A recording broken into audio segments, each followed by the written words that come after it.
Welcome everyone to another day of VCS action. We're in week 7, day 2. We'll start the day with FTV facing off against QG. I'm Yulwei with you as always, and with me every day. How are you tonight? Yeah, I'm good, man. It's good to be here for another night of VCS action. Always a good time. Hopefully we get some good games tonight. Both series should be a good time, I think. Oh, At least interesting. yeah, the first one maybe quality of game wise, not the highest standard we could ever expect, but it will be at least interesting to see which team comes out ahead, because there's a lot at stakes for both of these teams. We'll dive into That's that a true. little bit later. And then second series is probably the one we are all looking forward to, right? Flash against Loki. Yeah. Yep, that's a bit of a clash of the Titans at the top of the standings. Definitely two of the three best teams there. Yeah, and Flash Uh, needs to get going, right, in this week, because they have to face Loki and Gum this week. And if they lose both, they might fall down to third place and have to face either of those two teams in the playoffs, yeah. which will happen I anyway, mean, probably. But yeah. it's not. It's interesting because obviously, the difference between second and third is actually pretty minuscule. Yeah. Because you play against the same person regardless. I think you might lose side select, which is a thing, but I don't think you'd lose series based purely on side select. Yeah. Um, but still, you still want to finish as high as possible, obviously. And And they, obviously, Flash wants to finish first. yeah, exactly. They still can finish first. If they win against Loki and Gum, they're just straight up first. So everything in their own hands. But first, we have FTV against QG, and this series is very important for both teams. If FTV wins and gets up to 4 series victories, they will tie QG, their opponents today, in terms of series victories, and will only be behind by 1 game if they go 2-0, or by 3 games if they go 2-1. Which means Yep. both teams still play 1 series this week, and it will be really dicey to decide who goes down to relegations and who comes out or who can stay in the league for free. What do you think?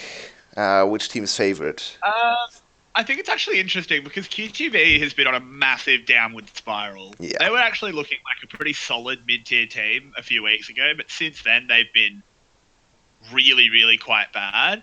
While FTV has kind of maintained the same level and have actually had flashes of looking like a good team.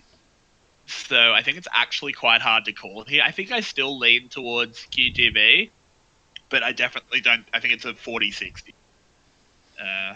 It's a hard one to call. yeah. I actually think FTV might be the favorite coming in today, because QG even lost against Cerberus and did not look great. I mean, they subbed in even multiple times in the last few weeks because they were not happy with Hero's performance, and even came in and performed even worse. So the top lane seems to be a big problem for them. I Yeah, think. that they do, but here on the day, they've picked up that Silas, which probably Elena. It's probably for Genza. Like to see Genza on playmaking champs, so I agree with this choice. On the other side of FTV, you have to talk a little bit about the lineup, because they always feel different stuff, right? Kuriko and Victory in today. Kuriko back to starting jungle position. He has played a few games top lane, a few games mid lane. Now he's back to jungle. And they'll pick up the J4 for him, very standard jungler. One of Seal's most played as well, so picking away the jungler from the enemy team. Yep. Overall, a very smart pick up there. And the Lucian as well, which we've actually seen being banned against FTV because Police is incredible on that Oh champion. yeah. And the immediate fireback Rek'Sai. That's the third string jungler apparently here in the eyes of QTV. And That's an Aatrox, that's no surprise. I that's a think the very Rek'Sai is surprising. the only big surprise here. Yeah. That's a very surprising choice, and locks down Silas as a laner as well, which means we already have the whole top side decided for QTV in the first half of the draft. Very unusual drafting strategy. Usually you see at least one of the bot laners picked up. So now, So, can you tell me what champion hasn't been picked that you know annoys me? what champion hasn't been picked? Yeah, and it should be Oh picked. yeah, it's on the side of FTV. Obviously, it's Rika's Yeah. special champion. It's Poppy, because he's an 80% win rate on Poppy. He's an incredible Poppy player. Yeah, sadly they go back to Camille. Well, I mean, that Camille could still go mid. I have to hold out hope. I don't think so either, but it can just be banned out here. I don't understand why FTV don't want to put Rika on his best champion, who's also very good in the meta and good against both Aatrox and Sylas, and Rek'Sai even. Like, That's so true. far, 3 people get denied by Poppy's W. To be fair to him, he has been looking quite good on the Camille as well. So at least it's one of his better champions. It's definitely not to his level of his Poppy, but at least it's better than his Ryze, which is a little bit atrocious. Yeah, we never want to see Rika's Ryze. That's a real bad one. ADC bans coming in from FTV makes sense since they've secured theirs. 4 ADCs actually out of the pool here for QTV, but they could still just go for the Caitlyn, which many teams have been very happy to play, or Sivir. Yeah, it's interesting that they prioritize the Kalista classic ban against Jisoo. It's his favorite champion. He likes to play the Kalista a lot. But yeah, looking at his most played, Zarya is banned away, Kai'Sa is banned away, but Lucian is picked away, which means he's left with Sivir probably as his choice. So, or Ashe, interesting. Ash. I'd like to see Ashe, I'd like to see Ashe if he can go that mage build. But he goes with the Caitlyn Fair here. Enough. Not too big price. I think QTV somewhat regretting that Morgana ban now. Yeah. They'd love to pick that up. Instead, they go for the Lux, who, considering the bans, is an okay pick, but she's not great on this patch. Yeah, Morgana was very much a ban against D because it's its most played champ. Yep. But now they wanted the Morgana themselves, so interesting how this played out. And FTV will finish their comp with an Azir into Sylas matchup. I'm personally not the biggest fan of picking Azir into Sylas. Gives the enemy team a lot of room in the mid game to make plays and look for advantages until Azir can really fight back. So FTV around mid lane a little bit on the back foot compared to QTV setup. Bot lane is a very interesting matchup though. I really want to focus on bot lane here. I'm not actually sure how this goes. Like, typically Karma lanes win, or at least go even, but against Caitlyn Lux, that's obviously a lot of very long range auto attacking and spells. So yeah, interesting. And I mean, Police has his Lucian, and we know what he does on that champion. FTV needs to look for burst trades, right? They need to look for very quick bursts in the face of QG sport lane. Maybe try to give the Lucian a Karma shield or speed up to let him go into the front line, get one, press the attack stack, and then back off. Because I think auto attack trades in lane always go to Caitlyn. She gets 2 auto attacks off, while Lucian gets 1 off just because of the range difference. Yeah, this is an intriguing bot lane to watch. We'll have to see who gets the first push and who can pressure. In terms of gank setup, I think FTV might even be in a little bit of an advantage there with the much easier to execute J4 gank. There's the flash unburrow possibility for Rek'Sai available as well for once in the game, so might see that as well. Yep, absolutely. And I think the question becomes where the point of pressure is. I don't think you want to gank the bot lane for either side, really. You could try to gank the bot lane on FTV's side, I think. Not so much on QG's side. They want to push, so... Exactly. And I mean, yeah, you could potentially counter gank the pushed in Caitlyn, but at the same time, it's going to be kind of hard to gank that because presumably you might be at a bit of a health disadvantage in the lane because it's Caitlyn Lux, that sort of thing. But yeah, overall, I do think you are quite right that it won't be QG ganking bot because you just want to let your Caitlyn push in. There's not a huge amount of dive potential against a Karma. You don't want to do that. Yeah, I expect QG's game plan in the early game to be to revolve around Seal. He's gone with the old Rek'Sai rune choice. I'm not quite sure what the standard right now is on Rek'Sai. We've not seen too much Rek'Sai. It's Pog, isn't it? You conquer it, don't you? Yeah. I'll look into it while you make your point. I think there's some Hail of Blades Rek'Sais. There's still some Conqueror Rek'Sais. I like Hail of Blade Rek'Sais for the early game. They should be able to pair up Rek'Sai and Salis and invade the enemy jungler. That should be their priority in the early game. Top lane is not that gankable.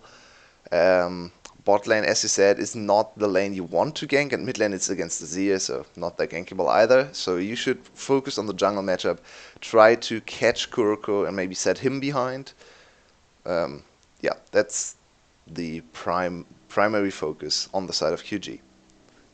Yeah, absolutely. And looking into the stats, Hail of Blades is standard on Okay. Rek'Sai, but obviously she does have other options. Depending on how the trades are going to play out, I actually think Hail of Blades, as you were pointing out there, is actually really smart against Kuroko because it means that you can potentially get those hits off before he EQs away from you.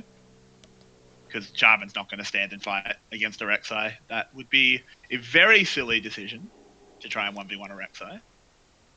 Yeah, and the first trade in the bot lane, wow, be very nice with the fancy footwork, has gone heavily in favor of FTV, even though they lost the push. And this is another interesting rune choice here for Zodiac. He went with the lane domination rune, which is Guardian, not so much the I Survive Teamfights and Picks rune, which is obviously the Aftershock. So there's actually a gank opportunity now for Kuroko, because Lux is very squishy. Guardian is not enough to protect her against the gank. Yeah, very true, especially since you can't rely on her own shield as much anymore. Obviously, the values of that were hit pretty hard in the latest patch, so not the best time. Will get rebuffed in the next patch, interestingly enough. We'll have to see if Lux support can make a comeback. We still see her from time to time. I still don't really believe she's a great pick right now. I think there are better Enchanter supports. Yeah, it's just that a lot of the time Enchanter supports get banned. And then you're like, do we pick Rakan into someone like Morgana, which is a bad time? Or do we just go back for the Lux, who our support is going to be very comfortable playing? Because they would have played a lot of her recently, but she's not necessarily super strong. I also think it's still a little bit of being used to playing Lux, right? A lot of supports put in hours and hours to learn Lux, to perfect their skill shot accuracy, and now she's nerfed, and maybe she's actually not as strong as something like the Janna, the Lulus. Ooh, nicely done. Ooh, wow, very well done there. You're a few seconds ahead of me, but Kuroko having to burn his flash there. Well done by Seal. Flash for flash, and he comes out with the jungle control. Is the flash for flash trade worth it for Rek'Sai? I actually think it's not. Yeah, she needs to be able to flash knockup. Yeah, I think if she got the kill, good trade. But now only the flash for flash is not that great. You can't really gank without the flash in the early game, so in the end it still works out for Kuroko. Yep. Yeah, we might need to just resync one. Yeah, I'll stop at 4:45. Yep. 43, 44, 45. Okay, there we are. Sorry about that, everyone. And Hero up here getting engaged on by Rika has gone for the Conqueror Aatrox, which we know the opinion of the stream on that. It's Conqueror against Conqueror on two not Conqueror champs. Great. I actually have seen a lot of Conqueror Aatrox recently. I think it's okay into not Irelia matchups. Ooh, still think it's not the perfect rune. The TPs are coming in. Hero's playing this so careful. Sorry, so dangerous, I should say. Not careful, but here's Jisoo. There should be a free kill on Rico. Oh! Hello! Get this graphic off my screen! Great kill. Yeah, essentially we didn't see the second kill, but that was a very interesting dance around the damage from Hero. He did very well, avoiding his death. Ooh. Yeah, he did about as well as possible. Yeah. I will say VCS. I know you got to show your sponsors and that, but maybe wait for after the play instead of immediately following the first blood. Like, come on, man. Yeah, I mean, maybe you get to replay without the Coca-Cola popping up. Hopefully. They almost killed Jitsu before he was able to kill Rika. That was very close. Very interesting. I feel like I want to see a replay of it, but I feel like he didn't A-click. Yeah, possible. I think Rika actually had very good positioning with the brushes there. So that might have delayed the kill for Jesus' side as well. He used his teleport and got the kill, so good play to him. And he was on a reset timing, so he didn't even lose the wave in the bot lane. Big advantage now for him in the bot lane. Yeah, absolutely. He got a much better back timing and got a free kill up in the top lane. The death didn't really matter that much. Obviously would have preferred to not die, but it's going over to a Jarvan who is probably going the tank build, just based on the fact that he's running Conk rather than something like Electrocute. Probably not going to be that. And he has already built a Ruby Crystal as well, so yeah, this is a tank Jarvan. Yeah, now we don't even get a replay. I'm not sure why we don't get the replay. Nothing really has happened in the last minute. Just give her the replay on the top, the first blood. Was an interesting fight. Yeah, it was. I think I'd love to see the replay, but oh well. Guess they just don't have the Coca-Cola energy to give it to us. Ooh, Victory in so much trouble here. The Emperors divides. It turns out it's the dynasty of two Emperors there, but in the end, he manages to get away. That was actually some pretty slick slides. Yeah, that's why I said you don't want to play around the mid lane, because it's not easy to catch him, especially without your flash knock-up available, so I guess they forced the flash in the ult, which is nice. But yeah, Genza didn't really invest much. No. And now you should have wave control with the enemy having to play more conservatively without his flash, without his ult, to repel ganks. Wow, a lot of damage out of that culling. Police doing so much here. Zodiac has to heal. He got nothing. He flashes. That was very, very close. It was. My word. That was incredibly close. That was just the culling being soaked. You can't do that. Now the jungler's here. Field coming in onto B. Oh, no. The shield is too big, and Jisoo gets a free kill gifted to him. Oh, B, no, you can't do that. But you can't do that if you don't know where the enemy jungler is. And they had flash and heal available on Police, and B had flash as well, with cleanse. You should not die in that situation, ever. So, very overzealous. Yeah. Ooh, that's sad to see. And FTV has fallen behind quite significantly. 1k gold at 9 minutes. And where can they attack to get the gold back in their favor? It seems to be mid lane right now. Yep, and Genza does get locked up into the rage cage. Kuriko backs off immediately after. Didn't decide they could do anything. Genza, wow, playing a little bit with fire there with the soldiers.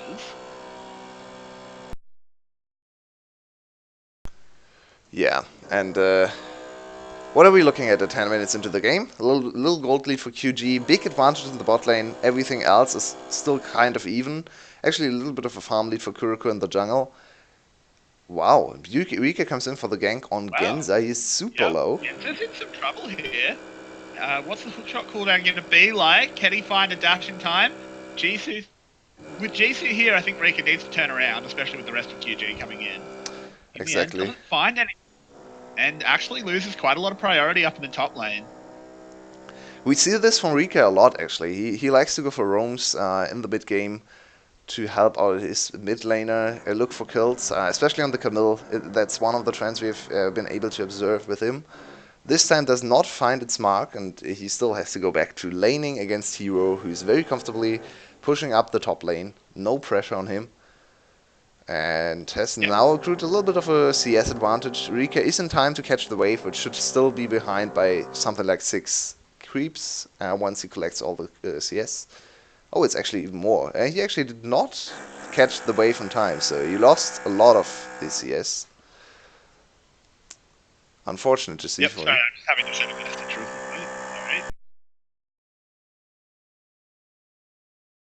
Yeah, I'm sorry for the weird noises. There's construction work going on today as well. Very unfortunate. I think we know what it's like to be a tooth that's getting brushed by an electric toothbrush. That's quite the noise, but oh well, we'll get through it. We do what we can. Yeah, I'll try to mute myself as often as possible, so you don't have to do this very annoying voice.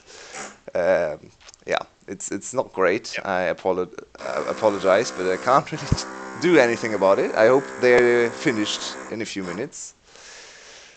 Yeah, hopefully they don't stick around for too long. Gotta get the job done quick. But regardless, in the game, we do have QG still moving pretty firmly into the lead, 1.4k gold lead. Definitely not backbreaking for FTV, but very much could be snowballed on. One thing to note is not a huge amount of tower pressure being exerted in the bot lane by QG. This Caitlyn lane not doing exactly what it wants to do, but still has gotten to a lead, especially with those free kills that Jisoo's been given.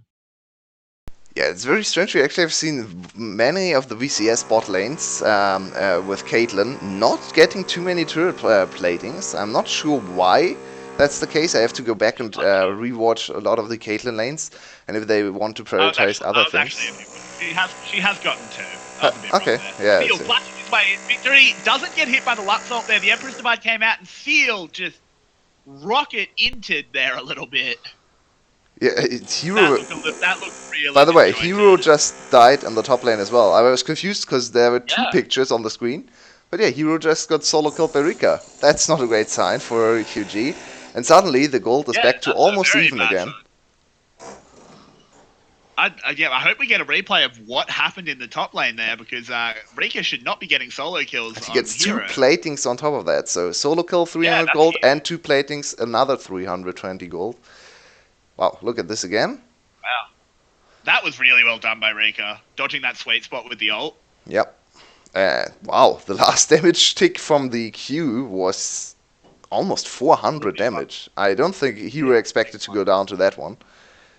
No, I don't think so. But when you get that true damage in a Shade proc, it carves you up. So. It's a lot. It's a lot. Yep. It's a lot. I'm very glad they fixed the bug. Oh. Down he goes. Kuriko escapes with the EQ, but a nice free kill there onto Seal. Yeah. If you missed the bug that happened to Camille on the, I think, 9.14 patch, so the patch we are on right now, in solo queue at least, it was for 1-2 weeks, there was a bug that the second queue iteration did not stack the sheen effect, so she was actually considerably weaker on the patch, but I think they fixed the bug for pro play, so it's nice to see Camille. I think she's an interesting champ to watch most of the time. Yeah, she's fun. Camille's good. Hero returning to the scene of the crime, trying to catch Rika, but he's going to really struggle now. He's quite far behind if Rika has that much solo kill potential. And FTV has reinforced the area. This is going to be the classic VCS Rift Herald for bot tower. Definitely still a debate over whether that's worth it. Especially after 14 minutes, right? Because there's no turret plating for the Rift Herald anymore. If you get to kill the mid lane turret... Oh, never mind me. They want to use the top lane. I think that's silly. That's strange. That's a strange choice. I really don't understand this Rift Herald choice. Why did you want to go for the Rift Herald then? Yeah, the best use of a Rift Herald post 14 minutes. Oh, actually, never mind. Victory flashes over, uses his own Emperor's Divide, but what's that? The bird can fly. Oh my god, hello, Seal. That was a lot of chaos happening there. We have to look very slowly at that one again. I think two Emperor's Divides went down, and then Genzer, I think, denied the knockback once again with his E. Yeah, he did. And then, I'm not sure when Seal got the tag, but evidently he did at some point. Yeah. And then ult did most of the damage, and Ignite got the last tick. Wow. Victory did everything he could to get out of there, but in the end, too much damage from Genza and Seal to secure the kill. Finally, they're successful with their mid lane focused play, and look at the gold lead. It's back to more than 2k. Jisoo? A little bit caught out there. Victory will get that one for free, and in a lot of trouble is Hero. Double He's cage. Knocked up Rika. There was a double cage coming down. Very interesting to see. It was a very, very well constructed baby cage. And Hero had no chance of escape.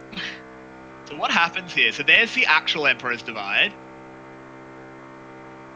Ignites ticking. There's the tag, and he just goes for it. Yeah, very good snipe from Seal. Hits the Q, the crucial Q to activate his ult, and the ult secures the kill. Obviously, it goes over to Genza, which is even better, because, yeah, you want to get the kill over to your mid laner. Wow, Zodiac playing very aggressive. aggressive. He knows he's got his team. Ooh, the E doesn't quite follow the EQ combo, but Genza does have Cataclysm here. Could potentially try and make a play onto victory, and he does! Emperor's Divide comes out, but the Emperor is already dead, so it's a bit more of a funeral procession, I should say. And what a one-shot there on the Azir. Yep. To be fair, Azir only had 300-400 health, but had absolutely no chance of reacting there. Good execution from Genza. Ooh, Hero in some trouble here. Rika. Good flash. That was Hero, like, kind of looking to turn the trade around, and he had to flash. That's not great. This side lane's going very, very badly for QG. And you can see Rika is building for side lane as well. He wants to go for the... Oh, never mind me. Okay, I thought he wanted to go for the Ravenous Hydra, but instead he just built an Executioner's Calling for even more side lane pressure. He could still transition his build into a little bit more of a team fighting build with the Titanic Hydra, defensive boots. Yeah, we'll have to see what he wants to go for. I actually think side laning is sort of the good call this time. He's so dominant in this matchup that you can very easily use that to be a massive point of pressure in the side of QG, especially since the rest of your team is behind. Yep. You sort of want to force the 4-1. I want to see him go for a solo kill right now. I think he can kill Hero. He has already demonstrated that he's able to dodge. Definitely can with Kuriko. Yeah, with Kuriko it's not a solo kill though. So, yeah, I mean, I think Kuriko's presence here is not needed at all. Actually, it's quite risky, because the enemies could look for a play in the mid lane. True. I guess he wants to steal one jungle camp away. Stood there and burned the little Crux to death. Ooh, and here comes that solo kill you were after. Rika going in. He's under the tower. Kuriko isn't even bothering to help. With turning away other people. Now Rika's getting collapsed on. He's in a lot of trouble. They can pick up Hero first, but now Rika is going to go down. Kuriko burns his flash, but here comes Seal. Ooh, the heal was used, but it wasn't enough to save the jungler. Now, Police has to flash away as well, and this has all gone a little bit pear-shaped for FTV. Yeah, don't... FTV, why? This is such a basic concept. Just... B, what are you doing there, son? Yeah, he's dead. Way too far forward. He is absolutely dead. Finished off with the Chairman's Divide there. Nicely done from Genza. And another big advantage for QG for absolutely no reason. FTV just could not read the map, which is very disappointing to see. Because if you have the side lane advantage, you really do not want to enforce the side lane play. You want to go for the 1v1 in the side lane and slowly chip at the turret HP, and while you do that, group up as 4 and try to pressure all the enemies so they can't go towards the side lane. Instead, they call the play in the side lane with multiple people, overzealous dive, and everyone dies. That's a bottom team mistake. Sadly, we see this one not well coordinated in their execution here. Yep, very much so. Just a pretty rookie mistake there by FTV and Rika. Just not knowing how to play this situation out optimally.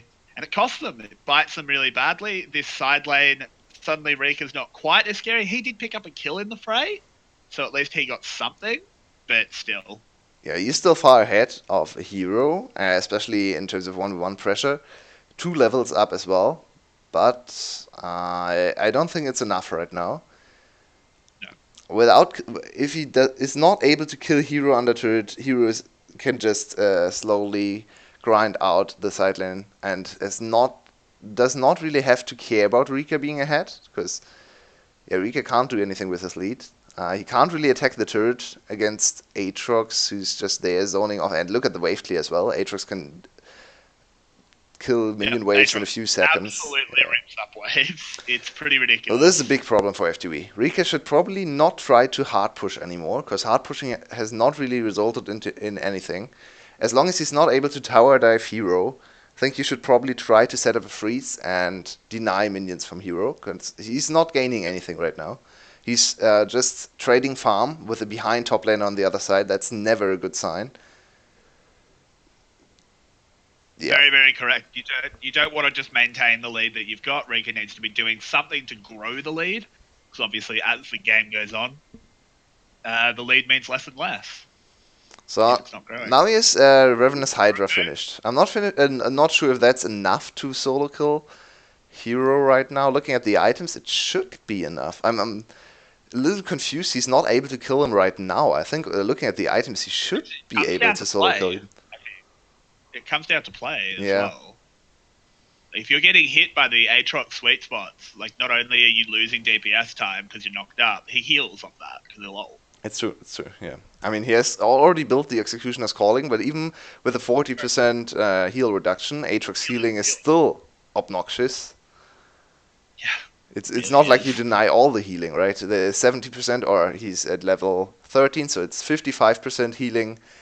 Yeah, that's still around 200 per sweet spot. So if you cut down 40%, that's still more than 100 on the healing side. So definitely not able to deny the healing completely. If FTV win this match, QG is set for relegation. It's not that easy, actually, because QG holds the 1-0 head-to-head over FTV. Definitely, if FTV wins this match, it looks better for FTV, but FTV has one more match remaining against DBL. And if they don't win against DBL, it comes down to game score, and the game score is still heavily in favor of QG right now. So FTV kind of has to win 2-0. For their chances to really look great. QG plays against Loki tomorrow, which will probably be a 0-2, but maybe they can eke out one game there as well. So QG is still on the better spot. Even if they lose today against FTV, they still look like the favorites to make it out of relegation zone. Yep, that they do. And Kuriko is locked in the cage. The ace in the hole will finish it off. Seal, I don't know if you needed to flash there. Not sure what he was flashing away from. And once again, Rika with a weird backport timing. Why are you backing this often? I don't understand. Yeah, I think Rika's sideline play has not been great. It's a little bit frustrating to watch because they have such a big top lane advantage and can't do anything with it. They try to brute force the advantage with the top bot lane dive, overcommitted and fell even farther behind. Now they're 3k gold down, which is actually not that bad. 24 minutes. No, it's okay. It's not good, but it's not terrible. Infernal Drake will be spawning in 20 seconds. Something we haven't pointed out is QG has secured 2 VCS Drakes. So Baron is sweating a little bit. They've got a pretty good Baron. They've got an okay Baron taking team. It's not great. But with 2 Mountain Drakes, any team can take Baron quickly. Yeah, exactly. Caitlyn, I think, is actually pretty good at taking Baron. Not the greatest attack speed, obviously, but her headshots hurt Baron a lot. Yeah, he's got a big head. Makes sense. Well, and look at the trap setup here. No chance for FTV to enter the Dragon Pit, so they have to give up this third very important dragon. 3 dragons for QG. That's actually a bigger advantage than the actual gold lead, because 3k at 25 minutes is... Yeah, it's there, but it's not that big, especially because the gold is mostly in the pocket of Seal compared to the enemy team. So yep. That's not great. Rika could be in a bit of trouble there. Does a lot of damage on the Seals. Actually going to go for the turn play, Yeah, but there's the Rek'Sai he wins this time, but easily. He gets ripped up. He absolutely wins it. Rips up Hero. Seal has to run away through his tunnel network. Not a very well-advised person to attack there. Yeah, that was very foolish from QG. Yeah. They should have known that they don't win this 2v1. Seal is way too squishy to do anything against Rika. Rika with the true damage is he very easily cuts through this very small health bar. So, yep, that he does. Overall, this Rek'Sai pick has looked interesting. Obviously, he's got a good score there, but a lot of those have just been securing things with his Seal, ult. be careful. Seal could have died there. I mean, Yeah. if Rika didn't have ult, because obviously he just used it, but still very, very dangerous. Yeah, he just used his E, so I'm not too sure what the CD on the recharge is for E, but it's definitely not less than 8 seconds or something. So 8 seconds should be enough for Rika to kill Seal. He was not sure about the positioning of Aatrox, so yeah. I think it's still a good call for Rika to not go for the greedy kill on Seal. Maybe that backfires and gets kill on Hero, so it's better to not give the kill away. But yeah, it's dangerous. It's dangerous. Yeah, exactly. Him getting a kill there is a lot less beneficial than him dying would be to the other team. So Exactly. Exactly. Still, we like to see him take risky plays because they're a little bit more fun. Blue buff given over to Genza here. Him and his twin brother that hides in his shirt, Genya, will be very happy. And we have to talk a little bit about scaling in this game. It's not that easy to assess. Usually you look at Caitlyn against Lucian and you say, yeah, Lelouch can deal some damage, but Caitlyn usually better in the late game. With a full crit build, I think the DPS is actually okay for Police. The only problem is his range, obviously. He'll be having trouble getting his... he'll struggle a lot with the auto-attack range. But if he gets into a team fight, I think FTV's team fighting is probably stronger late. Because they have Azir as a backup, they have strong initiation, they have B in their back pocket for shielding and movement speed, while the enemy team has Silas mid lane, which is... Yeah, it's... How good is Silas mid lane right now? It's actually not that easy to say. In terms of scaling, not great, because his ult was the big reason that Silas was such a big late game threat, because you'd use like 3 ultimates in a team fight. Yep. You can't do that anymore. He still has a lot of burst damage, and he's a very good brawler still. Not as much as it is. Yeah, but he doesn't do as much as an Azir in a late game team fight. Also, I mean, Rek'Sai, obviously, again, Seal is playing well. He's got a good score. He's got quite a lot of gold. But Rek'Sai will be in danger of just getting Emperors divided away and then just die. Yeah, Rek'Sai is not in a good spot here. She's very squishy. Jarvan will still be a much more sticky threat just because he's tanky. Ooh, Police in some trouble. Gets flash knocked up. Seal doing really, really well, and this will be a kill. Nicely done by Seal. Seal knows that he does not want to go for 5v5, so he looks for the aggressive plays. Well assisted by Jisoo. He just stood there and pressed R. Yeah, that's all he had to do. Yep. And still a lot of damage from this Rek'Sai. But they'll lose the bot lane turret. Hero can't enter lane right now against Rika. Ooh, but they'll take Baron. They want Baron in exchange. Rika's teleporting in. Hero cannot answer, so they have to call it off. Yeah, it's way too dangerous. Rika right now is a really big threat. Ooh, this was an interesting Baron start. They forced the TP from Rika. I think that's all they wanted.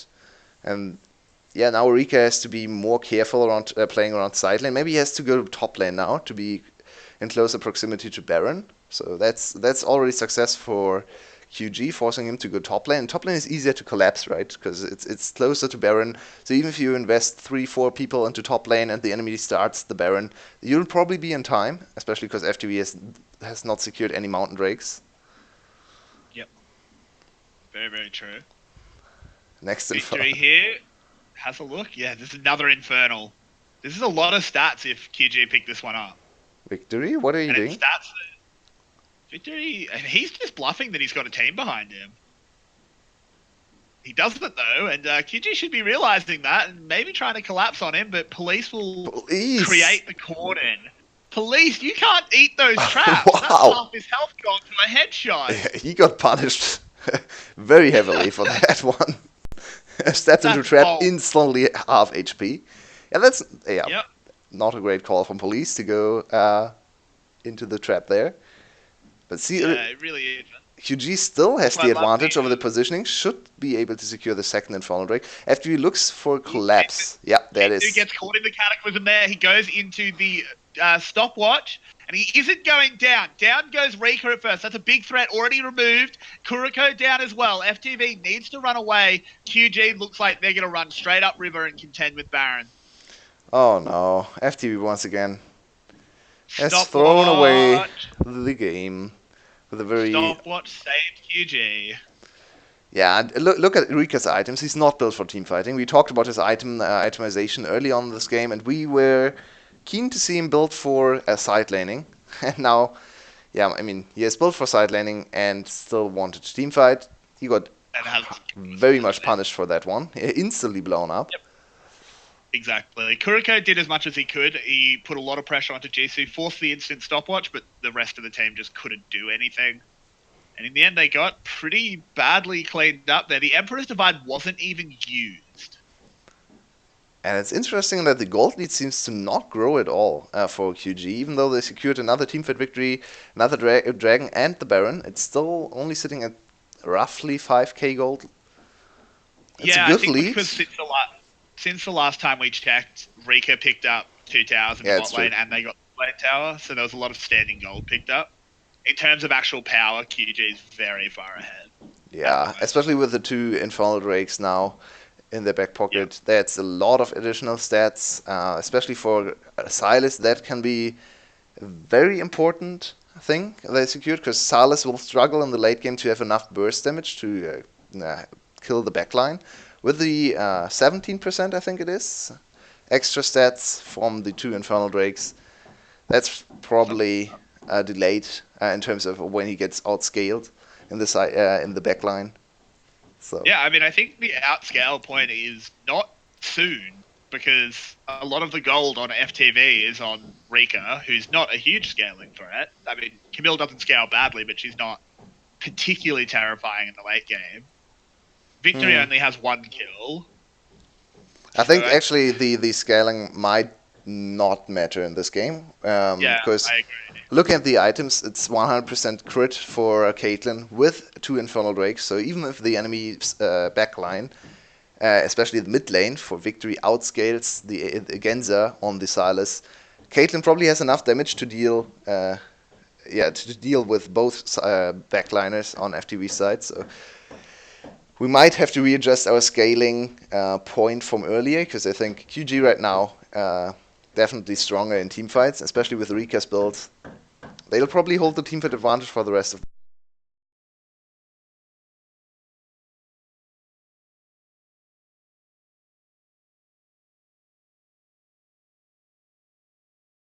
Oh, what's going on? Someone's having a bit of a hammer.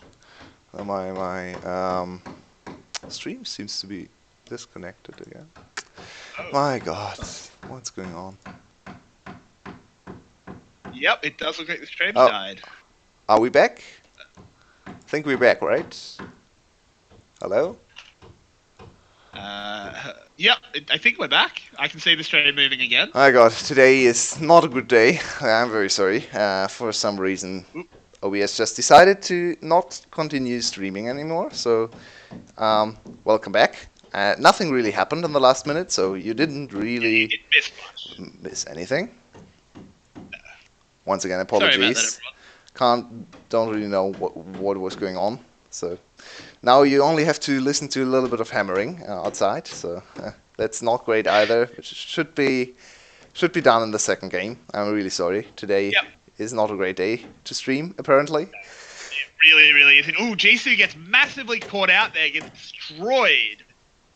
Oh, and there was a TP called Hero. What were you going to do even if your TP was on time, mate? You going to make a 1v4 or a 2v4? Yeah, cool, dude. I think... Yeah, not a great call. I think this is probably the biggest mistake of the VCS. Yeah. Overall. This is huge. It's horrific. Like, it's something a lot of VCS teams do. Call in TPs for their squishies, and then once the TP is finished, the person that TP'd just dies as well. We see this a lot in the VCS, sadly, and they really have to work on this for international play. Obviously, these two teams will not be featured in international play. These are some of our bottom teams, but we see this on top teams as well, especially on I'd say DBL definitely DBL's a big one, does yeah. that a lot. Gum also likes to overcommit TPs, but mostly they are Yep. most of the time they're successful because their member who TPs in is 5k gold ahead of the enemy. So that's a little bit different. Exactly. Yeah. It's not a good habit, but as we did see there, FTV did secure the Coca-Cola Energy Elder Drake. Don't forget, guys, drink your Coca-Cola Energy every day. Please don't. You'll die if you do that. Don't. You don't need energy drinks, guys. Just drink coffee. Which is also terrible for you, but in a whole different way. But Yeah, it's tasty. it is tasty. I've got a coffee at the moment. It's pretty good. But back on to actually important things. That was actually a really big swing there in the favour of FTV. Picking up an inhib. The Elder Drake doesn't really do much for them. They have no Drake buffs secured, so it's more just that it's now not available for QG, Yeah. which is nice. Yeah, looking at the whole at how the whole game played out, it's ridiculous to say that FTV got the first inhibitor of the game. QG controlled the bot side, got 4 dragons, got the Baron, got the teamfight victory around Dragon, and was not able to do anything with the Baron. So now FTV actually in an advantage. If you just look at the objectives, it's only the mid lane inhibitor, so it does not really create too much pressure, because you can casually clear the mid lane wave and still be in close proximity to Baron.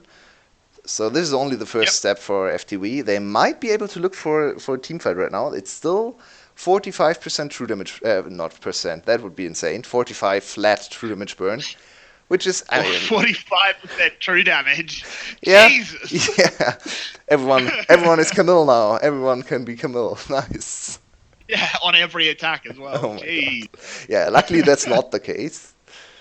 Ooh, FTV gets spotted here. Seal? Victory shield. Kuriko gets a little bit caught there, but Seal way too far forward. Will be safe for now by the stopwatch. Kuriko is still trying to do his best. Hero in the front line doing so much. Seal finally goes down. That's Jisoo in the Guardian Angel, I should say. He's gonna res on the wrong side of town. He's been picked up. Genza, only man left alive. Are FTV going to win this game? Oh my god, they are. They are. Why? How? There's no wave in mid, so they might not be able to win here, but they should get Baron. But they have the super minion coming in, and it's 40 seconds on Jisoo and Hero. That should be enough time. Yeah, it's definitely enough time. QG. Especially that was smart, throwing down the Jarvan flag for Rika to teleport to. QG. Oh my god, QG. What happened to QG after the 4-3 start? They're on a 5-game serious losing streak, and might do 6 after today. And as we said, 2-0 for FTV is the important breakpoint, because 2-1 is not enough to overtake QG. It could be, theoretically, if they win against DBL, but the 2-0 is way better for FTV. They are now sitting at a game score of 10 to 20, so minus 10, while QG just went to 11 and 18, so minus 7. If they win the next one, it's minus 9 against minus 8, so only 1 game behind QG. And then it comes down to the last series, and current form might favor FTV. It's super surprising to see, but very disappointing finish for QG. That was an unreal game to lose. Yeah. And the teamfight coordination looked so off. We saw so many good teamfights for QG when they beat Gum in the first week. They did it through teamfighting, even though they fell behind like 4 or 5k gold. They looked like one of the best mid-game and teamfighting teams at the mid point of the season in week 4. And now the teamfighting looked atrocious. Did you see what Hero did there in the last... he turned around to protect his backline instead of going for police. He was one sweet spot away from killing the backline. Instead, he turned around and tried to defend his backline for absolutely no reason. Lost all his kill pressure. Wow, that is... It was so poorly played. He was actually doing really well disrupting the backline. He just needed to keep doing it. And instead, was someone yelling in comms to come peel or something? Probably. Because it wasn't his job to turn around there. Just not well played in those last few team fights. QG throwing away an unlosable game. They were on someone helped them with a step ladder. up to the basketball hoop, and all they had to do was put the ball in, and they've fallen over backwards and broken their neck. Oh man, that's a very sad game to see, but very good for FTV and looked more decisive than QG. I still think overall they looked like the weaker team if you look at the whole game. But I mean, in the end, they came away with a victory, and that's important. If they win another game like this, suddenly their chances of avoiding relegations rise a lot. And their last series of the season is against DBL. In DBL's current form, I can see FTV take one game off DBL and actually make it out of relegation zone. Yeah, I think so. Yeah. DBL's looked really iffy, so I could see one game going FTV's way. But we do need to decide an MVP.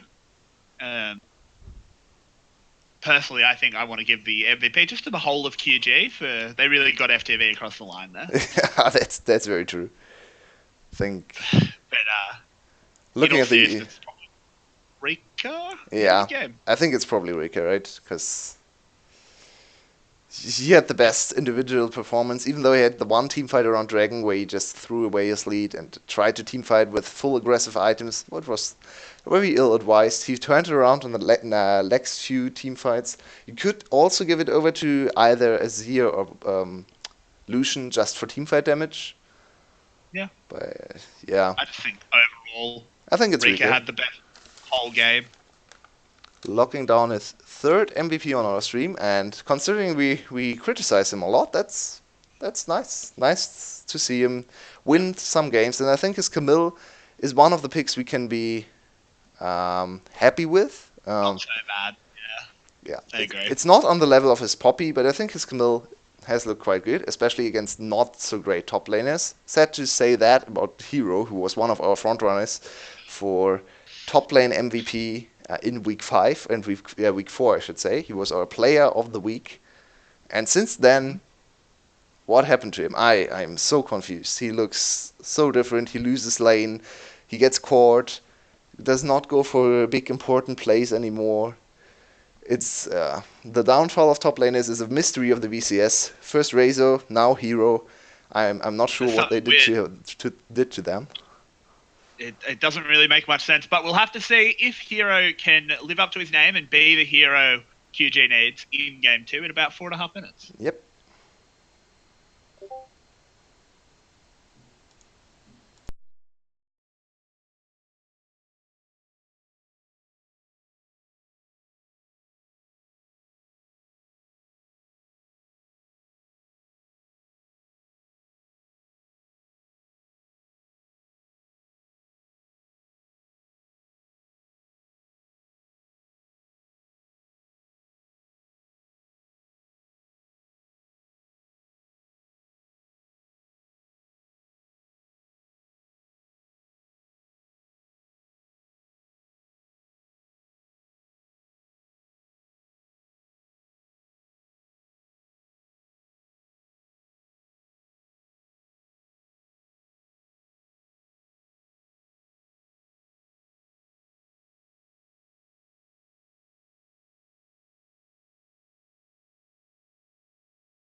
G'day, buddy. Welcome back to Super Throw 5000. Sorry, I mean QG versus FTV. Gonna have to see if QG can put on a bit of a better performance in the next game, as they are down 0-1 here in an important game with a lot of repercussions for them. They could be going to relegations if they should lose, depending how things work out. And that would be. What do we need to see in this next one?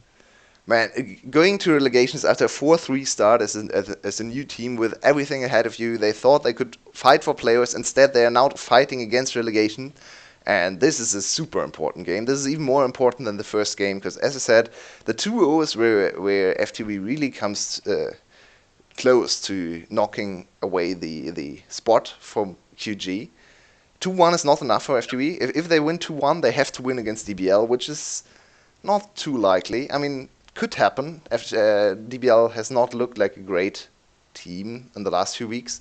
It's still FTV we are talking about, and FTV is not a great team either, by no means. They won 2-0 against DBL before. What do we have to see change in the next game? I think Hero needs a safer matchup, maybe. Top lane once again was a big problem for QG. I feel like Aatrox is meant to be pretty safe, man. I mean, I guess, yeah. Maybe put him on Akali, let him use the Shroud to avoid solo kills. Oh, Neven is in. Oh, okay. Oh, okay. Well, they really have no faith in Hero if they're bringing in the Nevenator. I mean, they have done this before. It has never worked out for them. To be fair, Hero. We're gonna have to see if Big Neves can break the trend. Neven has not played a single champion more than once. Very interesting. I've looked at his champion statistic. He has one game on Nico, Kled, Quinn, Karma, Camille, and Cannon. So what you're saying is there is as good a chance as any other champion for him to play Quinn again. Yep, that is, in fact, mathematically correct. I don't think... That is how statistics work. And my statistics can be misleading. Maybe we'll see a totally different champ. I think that's what this statistic is indicating, first and foremost. Because he does not want to play champ 2 times. So we'll have to see something different. Maybe Renekton. He has not played a single Renekton game. That's very surprising for a top laner. Is it surprising when it's Neven, though? I guess do you really want to take the aggro? So now we get the matchup of the century. It's Rika against Neven in the top lane. We've all waited for this. This is the highlight of the season. Let's see who can int more. I mean, this is actually just a battle of the Titans. And I mean the Titans after Zeus killed them, so it's just kind of their corpses. Oof. Not going well for them. No. Not going to go well. But, I mean, in the end, they're probably around each other's skill level, so maybe they can have a really nice, even matchup. I think that's unfair to Rika. I think Rika has looked better in the last few weeks. I think Rika's actually massively improved. I'm just having a bit of a meme. QTV, yeah, I just wanted to say, QTV will make sure Rika does not int this game. So, never mind. Oh God, never mind. Oh, never mind. There we go. It seems to still be high priority here in the VCS. We have seen Jay's first pick yesterday for GAM. Very surprising. Jace has fallen down in priority everywhere else in the world. I'm not sure about LPL, but I know that it's not highly prioritized in the LCS or LEC. Even LCK does not play Jace that much anymore, even though LCK is more of the win game region, or at least they pick for lane a lot. Interesting to see high Jace priority here in the VCS. I actually think Jace doesn't necessarily fit the current top lane win game meta, win lane win game, just because he does actually need a little bit of jungle babysitting. But regardless, hasn't been picked up yet. We may well still see him. Jarvan picked up for Seal, not going to have another Rek'Sai game. He didn't look bad on the Rek'Sai, but he had some very interesting decisions at certain points. I still don't understand where the Rek'Sai is coming from. Like, why are some people suddenly going back to Rek'Sai? She's not a great champ right now. There's Jace is in. That's probably going to be on Rika. Oh boy. I mean, if he proves himself here on the Jace against Neven, we really have to overthink what we how we assess Rika, right? If he's able to dominate here with the Jace, Yeah, maybe he's I think at some elevated point himself to a better top laner, not the bottom maybe tier at some top point laner. at some point we do have to start giving Rika some credit. Yeah, we gave him the MVP last game. I think he had a great game. One or two mistakes, but yeah, it's a bottom tier team against another bottom tier team at 38 minutes. A lot of time to make mistakes, so it's okay to commit one or two mistakes. Very, very interesting ADC picks already. Yeah. Police had the option of going for his Lucian and chose not to, went for the Caitlyn instead, and QTV has immediately answered with the Varus. I'd love to see a Tahm Kench ban out of FTV. You know that's the support they want to pair with a Varus. Yeah. And you don't want to go against the Tahm Kench with a Caitlyn lane. I guess you kind of okay. Should be very easy read to pick away the ban away the Tahm Kench. And what else can Varus be paired with? We only see Tahm Kench Varus. I am not sure when we last saw Varus paired with something else. So I have to see where QTV wants to go. Yeah, I mean, is there an Pledge ban? What? Yeah, that's surprising. So now Tahm Kench will come in, and the last pick for QG will probably be. Oh, Karma! What? Now this is a strange draft. Maybe it's Karma top actually. Neven has played one Karma game. Could but still don't you be need Karma to pick top. PK now? Like, can't FTV just pick your Kench away now? That's an interesting question. Can they pick Tahm Kench away? Tahm Kench Caitlyn. I've never seen Tahm Kench Caitlyn. It's kind of anti-synergy. A little bit, but it's not the worst. Oh, I would have really liked the Blitzcrank pick here, I have to say. Yeah. I think a Blitzcrank pick would have been perfect in this draft. If you're not familiar with the change on Blitzcrank, obviously with the 9-14 changes, Blitzcrank got his shield deny mechanic, and Blitzcrank now is a very strong pick into Tahm Kench. We've seen that a few times, has not been utilized too much. But yeah, the Blitzcrank can just hook the Tahm Kench and use his ult to deny the gray health shield, which means Tahm Kench just goes down like a normal support and suddenly loses a lot of his usual tankiness. But instead, we get the prime matchup in the mid lane. Can you talk me through this one? Well, it's a very high octane matchup. Azir versus Corki. Now, what's going to happen is, at about 30 seconds, maybe a little bit after that, minions will spawn. They'll walk towards the mid lane, then they'll fight, and then when they get low, Corki and Azir will last hit them. That's the Corki and Azir matchup. Hey man, that sounds exciting. I know, it's a lot of depth. But an actually interesting pick there is the Gnar. Gnar into even Jace. Another unique champion, bringing out the Gnar. Why would you pick Gnar into Jace? That's strange. I mean, he's ranged, right? Range versus wait, ranged. Wait. Whoa, is this Corki top? This is Corki top. We finally get our first Corki top here in the VCS. We've waited a long time for it. It has popped up in the Korean Challenger, I think, and solo queue. I'm not sure if it was played. I think it was played in the LCK as well.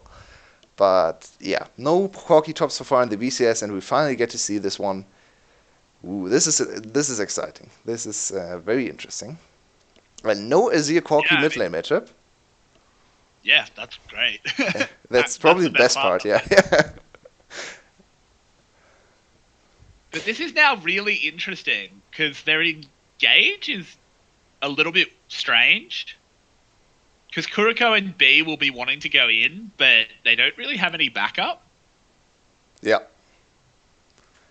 This is a very poke-heavy comp, a very siege-focused composition. Yeah. Sylas does not really fit this comp, as you said. They first picked the Sylas, so I guess they just wanted to power pick the Sylas and then forgot that they actually picked the Sylas, and now they're sitting on the Sylas without many great options. I think you can probably go for the Emperor's Divide, or Chairman's Divide, as we have named it. I mean, I actually think that picking Gnar into Sylas is one of the wow, that's actually, I completely forgot. That's really dumb. It's incredibly stupid. Yeah, that's a cardinal sin. Never pick Gnar. Yeah, never pick Na into Silas because he destroys your team. Oh my god, they actually picked it into the Silas. Oh, Yeah, it's what? suicide. It's Yeah, one of the most insane things. yeah, that's actually a really big point. I completely forgot. Yeah. Ooh, this will give Kuroko the best ult in the game to steal. I think it's the best ult in the game to steal. Gnar ult is already super impactful if you get it on a Gnar, Yeah. and Silas can just seal and instantly activate the Gnar ult, which is super overpowered.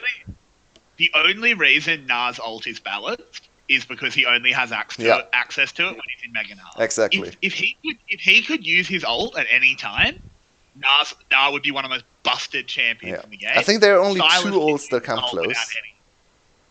Which ones? I think it's only Rumble and GP that come close to Gnar. GP, really? Yeah, because he has AP scaling, and Silas actually gets the AP scaling. Stolen by Silas. Yeah, I thought you meant just in terms of yeah. ult. Yeah. I think GP ult overall is the strongest ult in the game, because Gnar's ult is gated, right? Yep.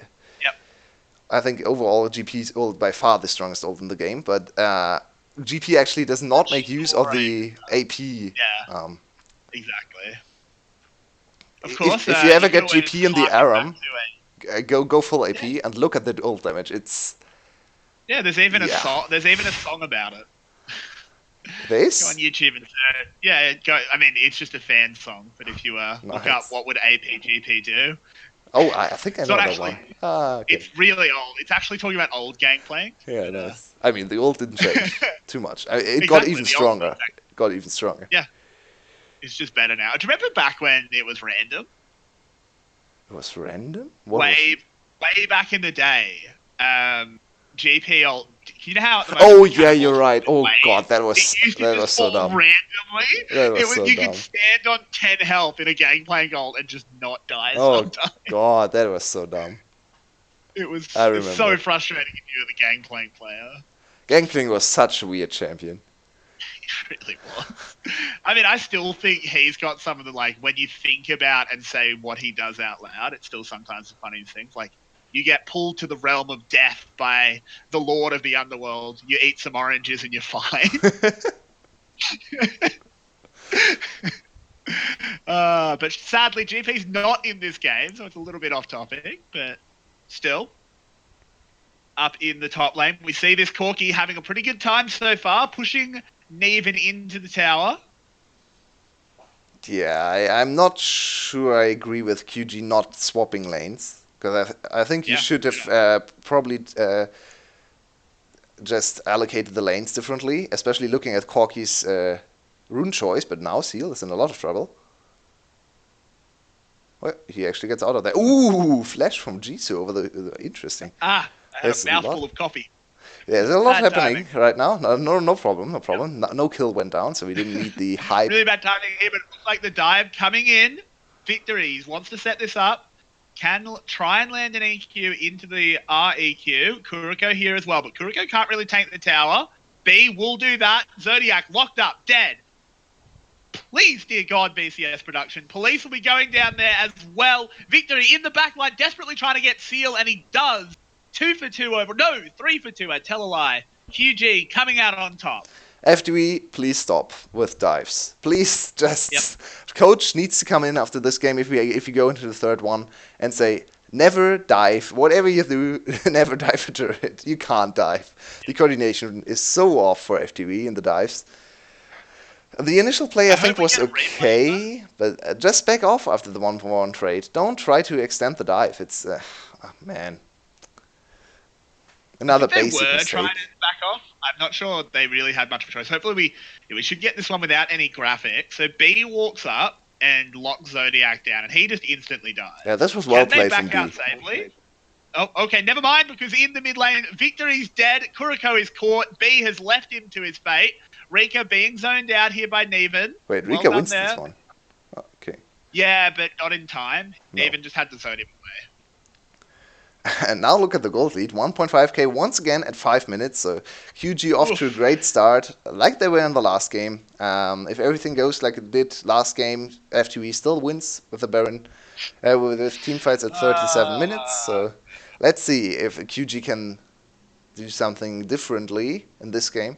Look at the item and rune choice for Jisoo. That's very interesting. Did not anticipate to see this lethality virus. Oh, for Jisoo, I'm an idiot. You're right. I was looking at police for some reason. Yeah, lethality virus is super strange here. Why has he done that? Yeah, let's think about while we enter a little bit. Surely he wants to go a more DPS build because he has so much peel. There's so much peel for him.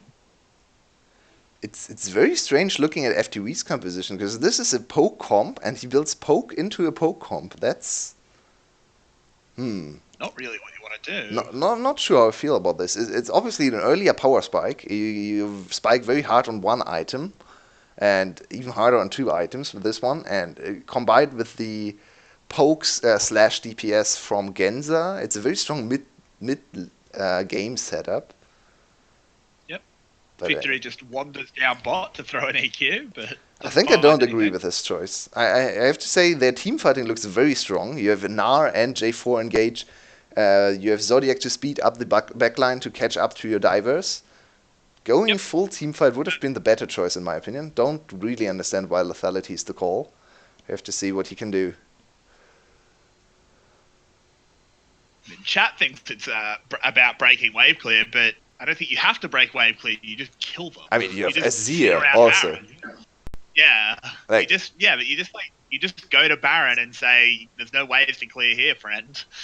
Like you got to come into us." Going lethality for wave clear reasons is.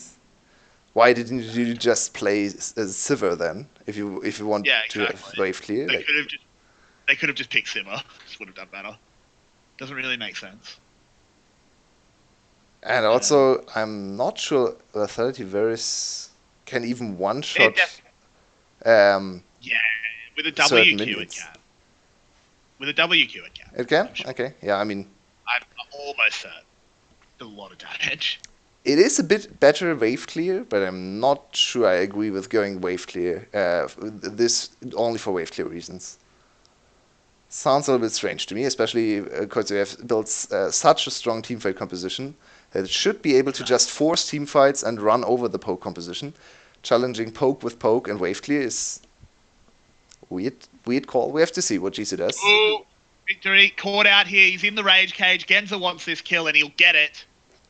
Probably Emperor off to a good start. Will not matter because Victory is inting his ass off. 3 kills, 3 deaths already. Man, what is going on with his positioning in the mid lane?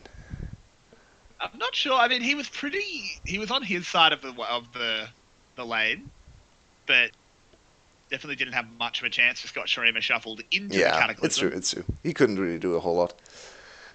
Yeah, he had his flash though. Oh no, that might have just come. Flash was not. Flash was off cooldown, on cooldown, so he couldn't flash away. I guess that kill was okay to take. He couldn't really do a whole lot, but he still has given up 3 kills already, and the second one definitely was on him. He just wandered into the enemy jungle and gave up a kill. Now the enemy Azir is sitting at a 3-0 score at 9 minutes. Yeah, that's pretty terrifying. I think Shurima might be doing a bit of a rise this game, as that's a very happy Azir. He's gotten off to a very good lane and a very worrying sign that a Jace is losing this badly. Like, not only is it 3 kills, that's also snowballed into a significant CS lead. And if Jace doesn't win lane, what does Jace do? And Jace does not really win lane and mid lane too often, so... Yeah, but he goes even. Yeah, he's still a strong mid-game champ, and if you group around your poke in the mid-game, I don't think QG can do too much against them. I think... Ooh, Genza. Ooh, almost. Keeps walking. Ooh, the re-engage out of Seal using the flash. Bold. Neven looking to get a little bit more pokes with that hyper, but unfortunately for him, does go mega. Oh, and in the bot lane, Jisoo died. Question mark? It's big question mark. Definitely a big question mark. He even used his flash, as you can see. Yeah, and a heal. You can't gank this Seal. Seal is super strong, though. Yeah, but I still don't think he can. Yeah, I think he just Realistic. wanted to deny turret plating, so at least Yeah, force that the makes back timer, hold the wave in a state where Jisoo can catch the next wave to not fall even Yeah. farther behind. So I think still Him probably going down good there. time investment, but yeah, there wasn't he was not going there to kill the enemy team. And I'd love to see a replay of how that I happened. really want to see a Like, I mean, replay of the bot lane. I think I can guess because it's just going to be a Nautilus hook, Nautilus passive with a trap under you, and he's just going to be CC'd the whole Yeah, time. that's true. Still want to But see it happen. I still want to see it. I want to see how he flashed. Probably flashed away from the last hit, and then the headshot still came through, and Probably. he died. Ooh, Victory has to flash away from the Cataclysm. Teleport as well was committed. Neven wanted to come in. The big Neve Meister has waited too long. So this is, yeah, it's just... Okay, so he actually died to the ace in the hole. Zodiac can't get a crossfire fast enough. That's that's even more I mean, frustrating. Man. Actually, Zodiac could have flashed, but I think he would have died if he did. Yeah, exactly. So just trading Jisoo's life for Zodiac's life and a flash, which is probably not worth it. Yeah, exactly. If it's just blocking for your ADC, you want to do that as a support most of the time. But I think even looking at the wave position, your ADC could have not stayed in lane either way. So him going down does not really change a whole lot. And we sadly have to enter a little bit of a pause here. I'm not sure what's going on. Hopefully it will be resolved shortly. Looking at this, how this game has played out, it's definitely a huge advantage now for QG. Where do you think they want to strike in terms of champions? Well, I mean, the fact that they have a really strong bot side at the moment, and obviously you could move that up to the top side, but I think before the pause came in, Rift Tunnel did go down, so there's not really anything up there. So I think you play around your bot side. You have a very strong Azir. Oh, actually, hang on, I'm getting my teams mixed up. Sorry. For some reason, I thought the Caitlyn was on the side of QG, which is not. You have a very strong top side. They have a super strong mid section, especially. Yeah. And try and use your Na as well. Like, Neven at the moment is just 0-0-0. Hasn't really done much. I don't think you can do a whole lot against Corki in lane, to be honest. Even if Azir comes to gank.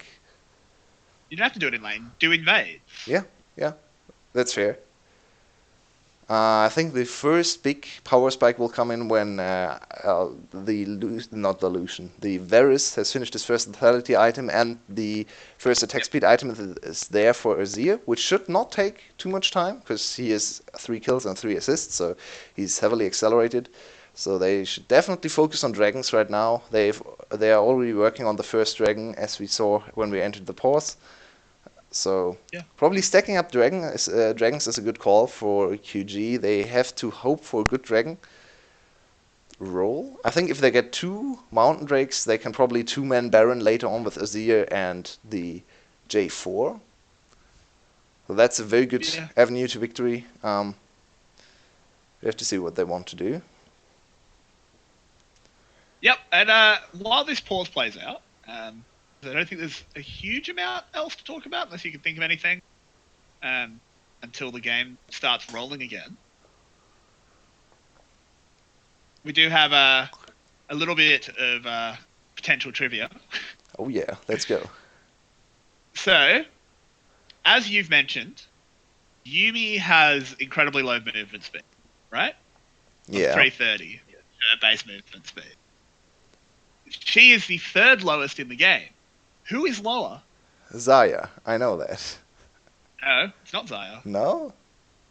No, apparently not. Not according to League Wiki. What? Xayah is... Oh no, Xayah... Hang on. League Wiki's wrong. There are 3 people below her. League Wiki said 2, but it's actually 3. Xayah is one of them. Yeah. There are 2 others. Anivia? Nope. No. Really? Oh, no, it is Anivia. What the hell, League Wiki? Okay, there are a bunch of people below her. I'm retracting this question. The answers I was looking for were Dismounted, Kled, and Janna. Okay. But League Wiki... Wait, Janna is not... I mean, Jenna is a little bit of a troll. Yeah, but her base move speed. Yeah, I okay. said base. Because she'd be overpowered if she had a high base move speed. It's true. It's true. League Wiki is founded on lies, though, apparently. Because you were right every time you said something. I know more than League Let's Wiki. go to That's great. yeah. That's great to hear. Let's go to ability names, because obviously we know those ones are correct, at least.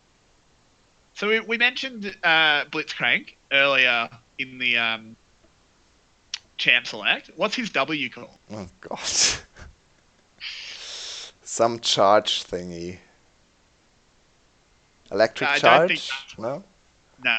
Doesn't have the word charge in it. Ah, okay.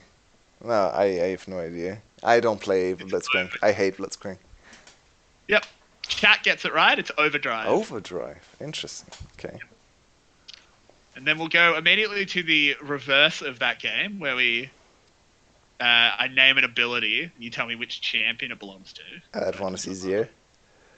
It is easier, because you can just match themes. Dark Wind.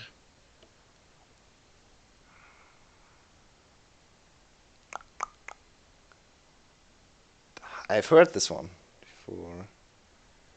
Dark Wind. Sounds like something Swain would do, but it's not Swain. It's not Swain, but your logic is sound. Who's Dark Wind? It's a mage. Yeah. A mage with some kind of black magic? Chat's got it. Chat's got Good it? job, Chat. Okay, I'll just... Yeah. Oh, it's Fiddle-E. Fiddle's A. His bird is called Dark Wind. Ah, okay, okay. Good question as to why. Also, bird-related trivia. What's Swain's crow named? Oh, it's Has Beatrice. a cannon. Yeah. Beatrice. Yeah. Yeah, Beatrice or Beatrice, however you Yeah. say it. This name always gives me a little bit of a hard time because one of the first anime I ever watched had a Beatrice, but as you know, the Japanese pronunciation of English names is very interesting. Yeah. So they always said Beatrice, and I will always think of Beatrice as Beatrice. Yeah, Because that's the first time I don't watch. Anime is always funny for that. I don't watch very much anime, I'll admit that, but you always get a little bit thrown off because they just translate it without realizing that sometimes in English words have connotations. Like Full Metal Alchemist Brotherhood, great show by the way, really threw me when they introduce a character called the Führer, and he's a good guy. Well, at the start he's a good guy. Who was Threw me off a little bit, but Führer King Bradley. Oh, yeah, He was, right. Okay. Yeah, like that's his title, but like it doesn't have any connotations. 'Cause in the end, it just means leader. And now I understood what you said. Okay. So he didn't remain a good guy. Spoilers, but Wait, that's super interesting to me. So you kind of know this word in English as well, because it's a German word, obviously. well, okay. I don't want to be rude to you because you're German, but there's only one person that an English speaker associates. Yeah, with that of course. But I'm kind of surprised that it's like the title is known. Yeah, of course it has. I mean, it has in German as well, obviously. Yeah, I would imagine so. It's actually very difficult to have a guide, like to refer to your tour guide in German, because the tour guide is called Führer. Like oh wow. The word Führer is not a title. It's a verb, right? It's It describes to show something around, or to how's the English word for it? To control, like controls stuff. Yeah. So it's a very common word. It was a very common word, but now it's obviously has the bad connotation. You still say like. You try to avoid using Führer now, because for obvious reasons. So you say something like the not the tour guide, but the tour organizer or something, so to avoid the word Führer, which is kind of weird Yeah. because you need the word Because in the end, anyway. it's just a word. Yeah, but Like, yeah, obviously, it's been a little bit sullied by history, but that what it's not the happened. words. That's what happens. That's what happens. Yeah. Anyway, back on to slightly more positive topics, because we are still stuck in this pause. As you can see on the screen, apparently something wrong with the network. Bit unfortunate. The next ability, Soul Siphon.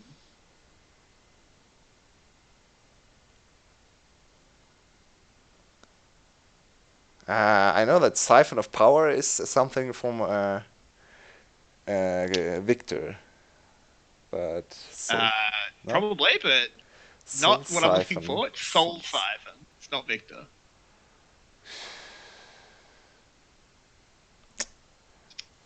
It's not Swain Passive Chat, but No. Swain Passive is the old name. We had that last it's time. old Ravenous Flock, Ravenous which is Flock, old. right? Very brutal ability name. Ravenous Flock. Yeah, like I think crow. Like while you think I've got a good story about crows, because obviously Swain is very in with crows, but crows are actually really smart. People don't realize it, and yeah, chat just got it. It's Morgana's Oh. passive. Crows are really, really smart. People don't realize it because obviously they can't talk like some parrots can. But they're actually as smart as dolphins. They are Crows as are really smart as dolphins? Yeah. Wow. Okay, I knew they were smart, but I didn't know they were this smart. One of the corvids, which is what. So birds are named often. They're often grouped in a family by the shape of their beak. Oh, but never mind. Are we back in game? Looks I think like we're back in game. So Yay. my bird talk will have to wait till another time. Good thing that the network issues are resolved. We'll get there. It's the VCS, so it's probably next series already. VCS. I'll have a great talking about birds. I know a lot about birds. But yeah, we are back in, as we can see, looking down at the scoreboard, which we now have a little bit more easy access to. It's fairly even across the board overall. The only big lead is really in this bottom lane, in terms of CS, I should say. And mid lane in terms of gold for Genza. Yeah, if we're just looking at gold, yeah, Genza's miles ahead. Bot lane's actually probably pretty even in gold because there's the extra kill on Jisoo. Yeah, I'd say Jisoo's probably ahead by a few hundred gold, but does not really matter because he's very close to his first spike.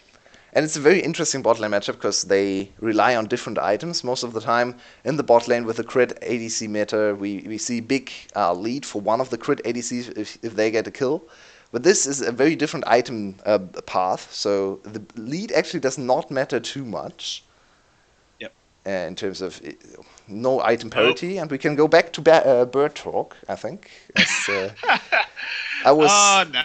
I was hoping we were in for more gameplay, but I guess we have to go back to bird talk, which is fine, which is nice. We don't have to go back to talking about that, but we are going back into a pause. The point I was making is they did a test with crows where they had this like contraption where there was food at the bottom, and to get it, they had to use a stick and pull on a little lever that they could get the stick around. Ooh. And they were given 2 sticks, and the sticks, if you were a human, you could put them together and they make one big long stick. And you had to get the contraption to work, you needed the big long stick. And they tested it with, I think, 10 crows to see what they did. 9 out of 10 looked at the contraption, looked at the sticks, and before doing any trial and error, they put them together and did it correctly. Wow. The one crow that didn't do it tried the long stick once, realized it didn't work, and then did it correctly. They're incredibly intelligent birds. Also, they remember faces. They've done another test. This one's a quick one, so don't worry, I won't dwell on crows for too long. They did a test. That's interesting. It's a little bit unethical, but it happened a while ago. And it was also just kind of, they did it for a little bit of fun. There was a murder of crows that lived outside a university's lab, or like their science department. And these scientists decided, hey, we want to see how well crows recognize faces. So what they would do is whenever they left the building, they'd be really nice to the crows. They'd like give them food and like whistle for them, that kind of thing, all these things that birds like. And they noticed that when they were starting to come out, the crows would react positively. And then they started mixing in. They'd go out wearing masks and just be dicks. Like they yell at them, like throw rocks up at their tree, not at the birds, that'd be really mean, but like scare them and stuff. Uh-huh. And they found that whenever, after like about a week, whenever they walked out in the masks, the crows would just attack them. But if they took the masks off and came out, they'd still react nicely to them. So they weren't just generalizing humans; they were actually recognizing faces. Wow. Cool. I mean, yeah. Crows are really smart. Crows are really cool. The mimic of one of the Vietnamese casters just threw me off. What was that? His face did look quite concerned. And we're back to starts in screen, and 10 minutes is the timer. I mean, 10 minutes is always where we start, right? Yeah, it's true. Exactly. We start at 10 minutes. We'll see how long it actually is. Obviously, sorry to everyone watching. We can do absolutely nothing except tell you that it's probably network issues and do our best to entertain you in the pause. So, what champion has the ability Spirit Fire? That's W for Ari. No, that's Foxfire. Oh, that's Foxfire. Shit. Spirit Fire. Sounds like Karma. That's Inner Flame. Oh, is her passive. God. All the same. Spirit Fire.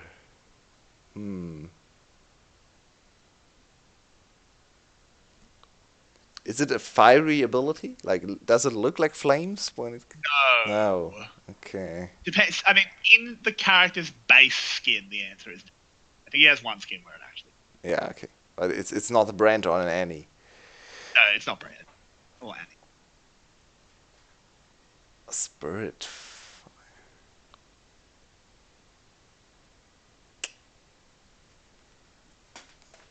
What do you have to offer? Ooh, chat's given up. Oh. Nasus is E. Oh, Nasus. Oh, yeah, that makes sense. It's kind of a fire. Yeah. Okay. Kind of. It's not orange though. I'm really bad on champs that are not competitive. I have to say, because I. Yeah. I'll try and use some competitive ones. Okay. What about Supercharge? Oh, that's. Oh. Yeah, that's Kaisai. Kaisai. Correct. Yep. If you got that one wrong in the VCS, you should be hanging it up. But okay, another champion's not quite meta, but we played Nasus support, chat. I'm glad you're watching, but get out of here. You played it. They didn't say they won. Okay, fair enough. So, who has the ability Relentless Assault? They have been played this split in the VCS, so it's not some random, completely non-meta champ. It's not Vi. Vi has Assault and Battery. Correct. Which is a great ability, Dave. Yeah. Relentless Assault.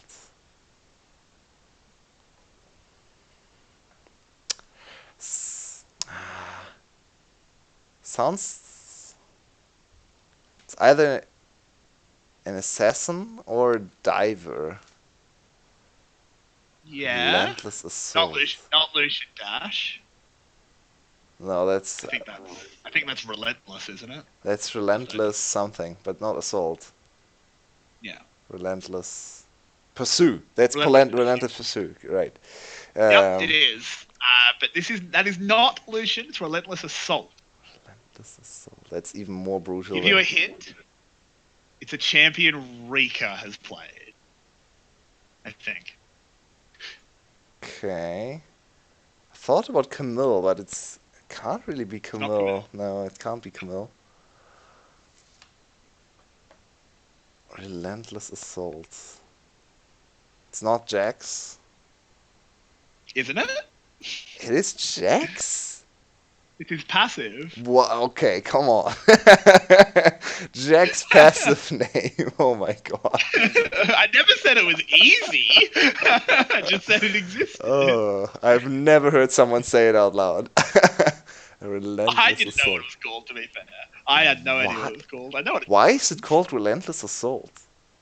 Because I guess because you want to keep hitting them, so you're being relentless. Yeah, I mean, the relentless part makes sense, but assault? Yeah, doesn't make the huge amount of sense. Okay, flip it back up. What's Nico's passive called? Shapeshifter? No, that's the W, right? Nope.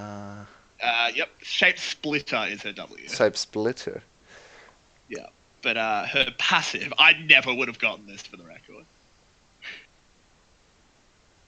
Disguise. Nope. No? Oh, shit. Nah. That's what it does. Yeah, it's exactly what it does. I don't know. I have to concede. Chad, do you know? Yeah. I'll give Chad a few seconds because obviously they're a little bit behind. See if they know that one. Apparently not. It's called Inherent Glamour. I've read that one once, I think. Once. It's a pretty useless passive, so like why would we ever know? No. I mean, the name is It's cool. cool. But yeah, It would be really cool if they did something with the passive, because I think the idea is very unique and very, very nice, very interesting. Sadly, it does not really work. I think the only really good play you can do is like hide in a bush, disguised as your jungler, and send the clone out. Sometimes you can do cool things with that. I think they need to, if they want to make it more useful, they might have to change the when you disguise when you go back to your normal form. Maybe you have to be able to cast spells anyway, and they appear like the spells of the champion. Like if you disguise as Asriel, you shoot out Asriel Qs. Maybe that's too OP. Maybe, I don't know. I think you could do something with it, or at least maybe they take on the color of it, so it like still bamboozles people for like half a second. Yeah, yeah. Tricky. Okay, so who has the ability Feral Scream? Isn't that Warwick? Nope. No, it's not Warwick. Sounds like it should be Warwick, but it's not. It's not Warwick W. Okay, I've definitely heard that one before. It's an old ability. Scream? It's called Feral Scream. Oh yeah, it's Cho'Gath Silence. Yeah. Cho'Gath W. Correct. Yeah, you're right. I cheated a little bit. Straight on it. Yeah. Not sure how I'm supposed to pronounce your name, but you're really good at this G beat or Joe beat or whatever you want to be called. J Beast is what I'm Beast? going with in my head. Okay. I'm just skipping the numbers. Okay. I'll try and get a bit of an easier one. What about Nature's Grasp?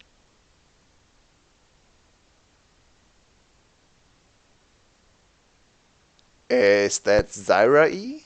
No, that's Nope. No, I know the name from it, Zyra E. It sounds like a passive. No, it's Maokai. It's Maokai passive? It is. No, it's Maokai ult. Ult. You only had to get the champion. Ult. Okay. So yeah, it's Maokai's ult. Maokai's ult. What's Maokai's passive? Ridiculously OP, but I don't know the name. It's called Sap Magic. Oh yeah. That's a pretty good pun. He's a tree. So let's go for one esports question for a little bit of mix it. Okay. Let me think about something here.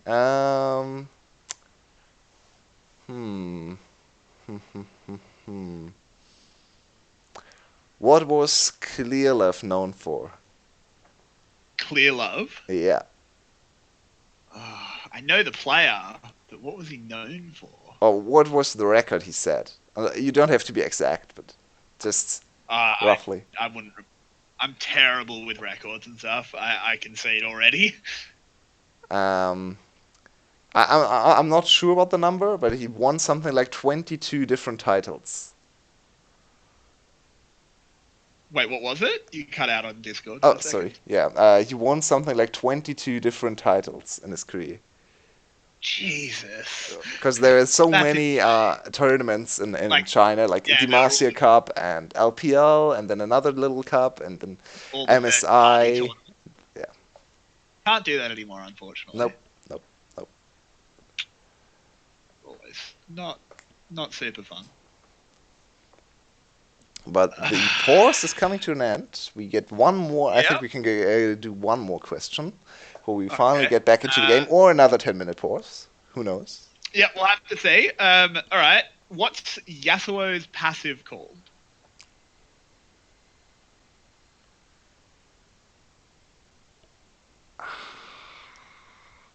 It's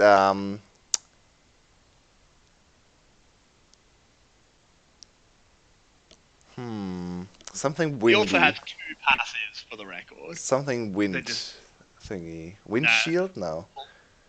nope. It's called Way of the Wanderer, Oh, and we also cool. are going to another 10-minute pause. How Love great! it. How great! Gotta love the VCS. Unplug the router. Let it reset. Ugh, not great.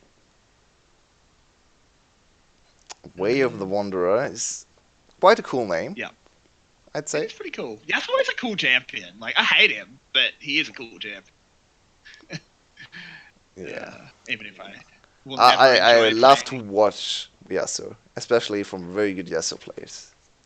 I think Yeah, exactly. it's a very Fun to exciting watch. champ to watch. Let's check out what's His going kit. on in LCK right now. Ooh, what is happening in the LCK?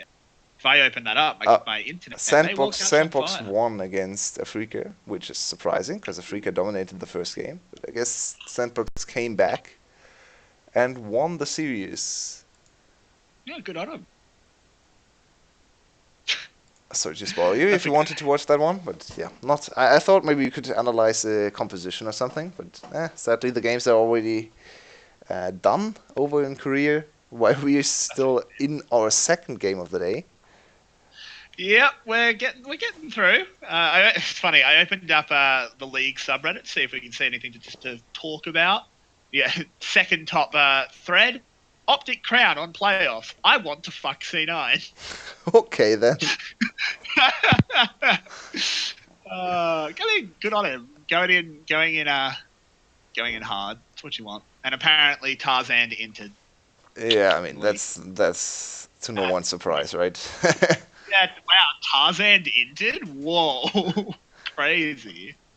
What do you think of Speaker and the move from TSM? It is one of the most ridiculous moves I think I've ever seen in esports, in any game. Yeah, What? You're not even bringing one of them as a it's sub? out of nowhere. It's so ridiculous.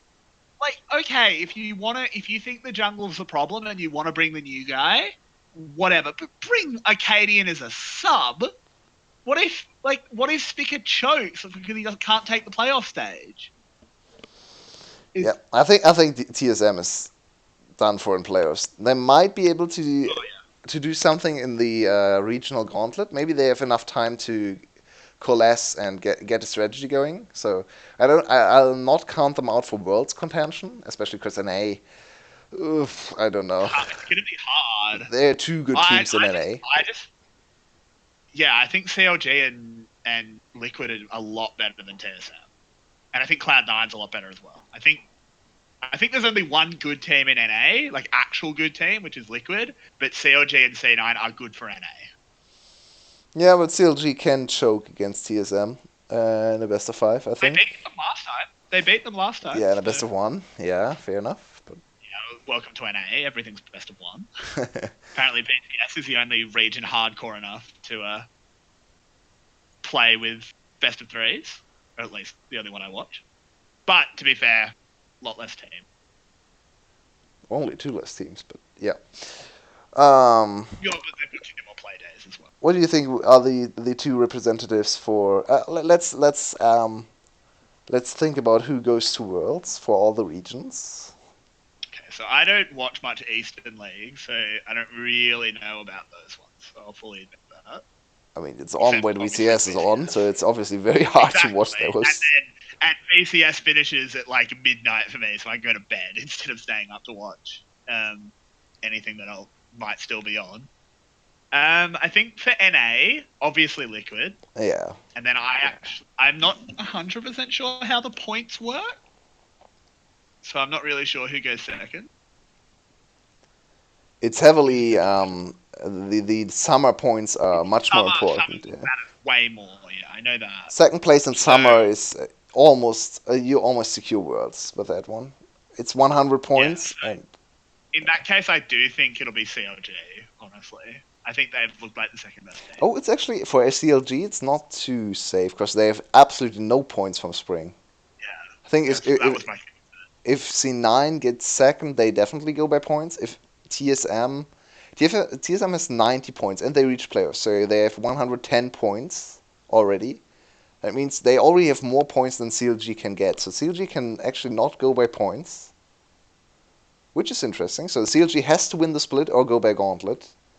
Points can only go to TSM or C9, and then Yeah, I think C9.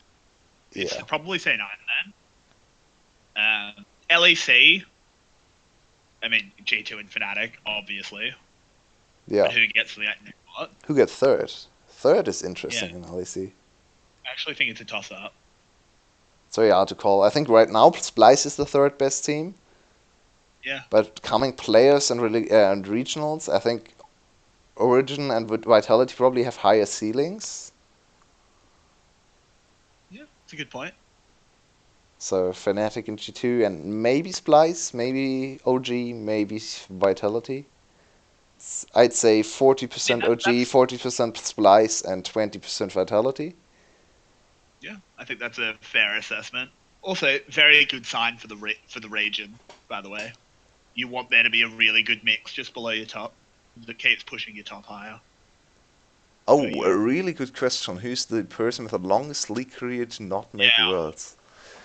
Doinby comes to mind immediately. Yeah. Who else is there?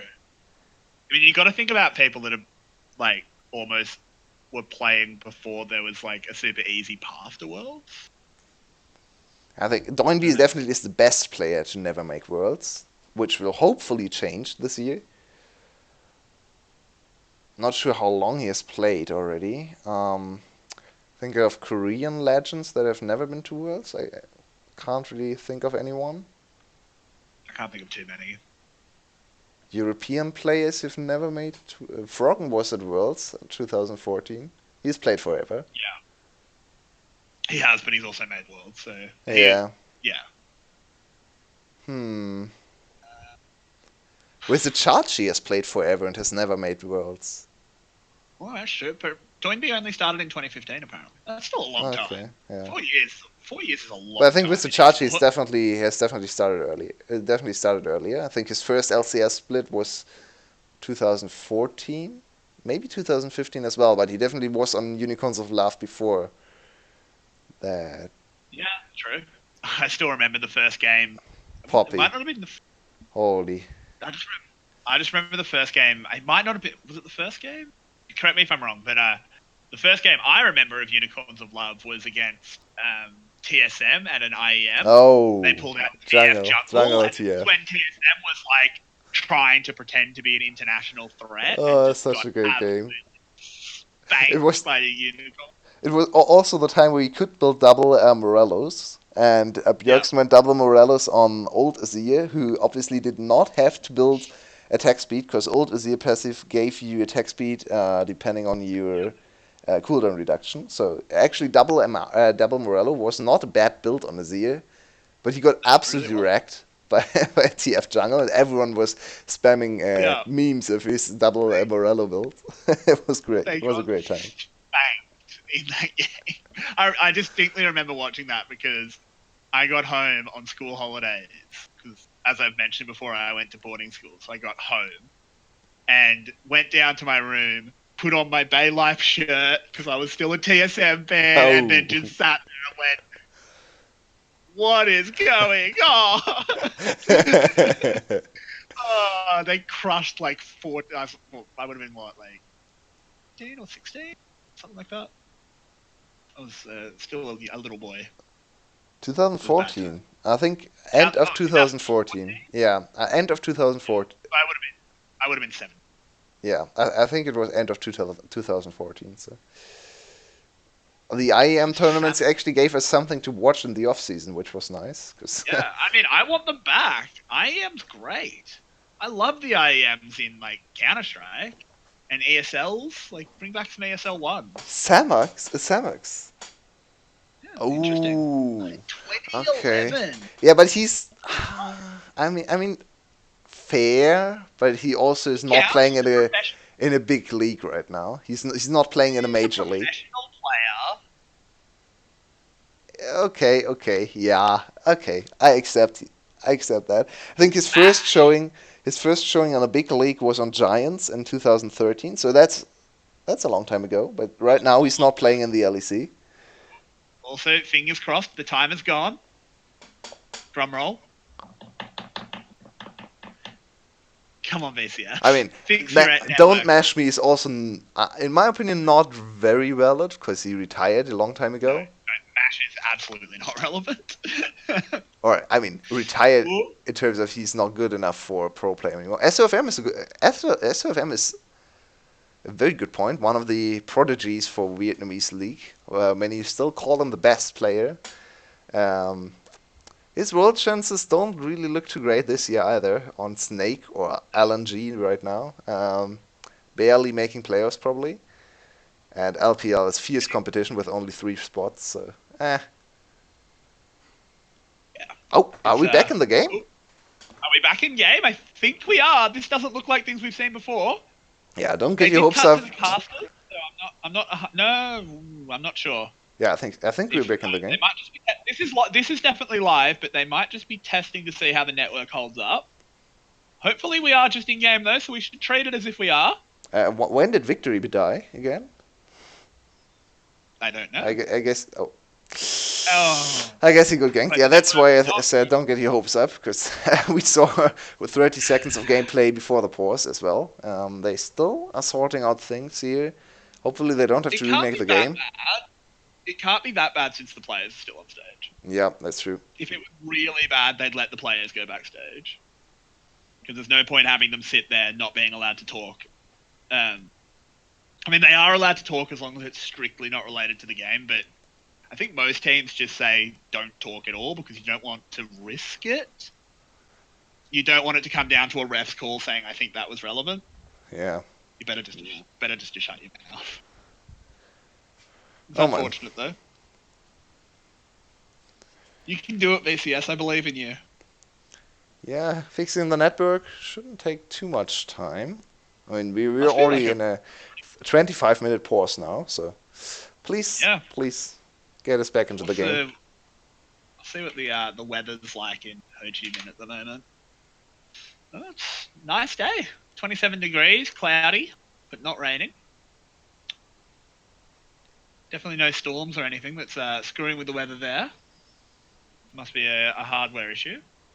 Oh, I mean, I say that knowing literally nothing. So Yeah, but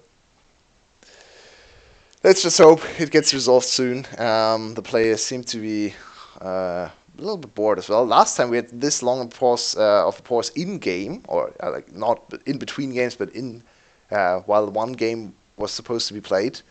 We entered the game and then saw the biggest fiesta of all time, low key against DBL.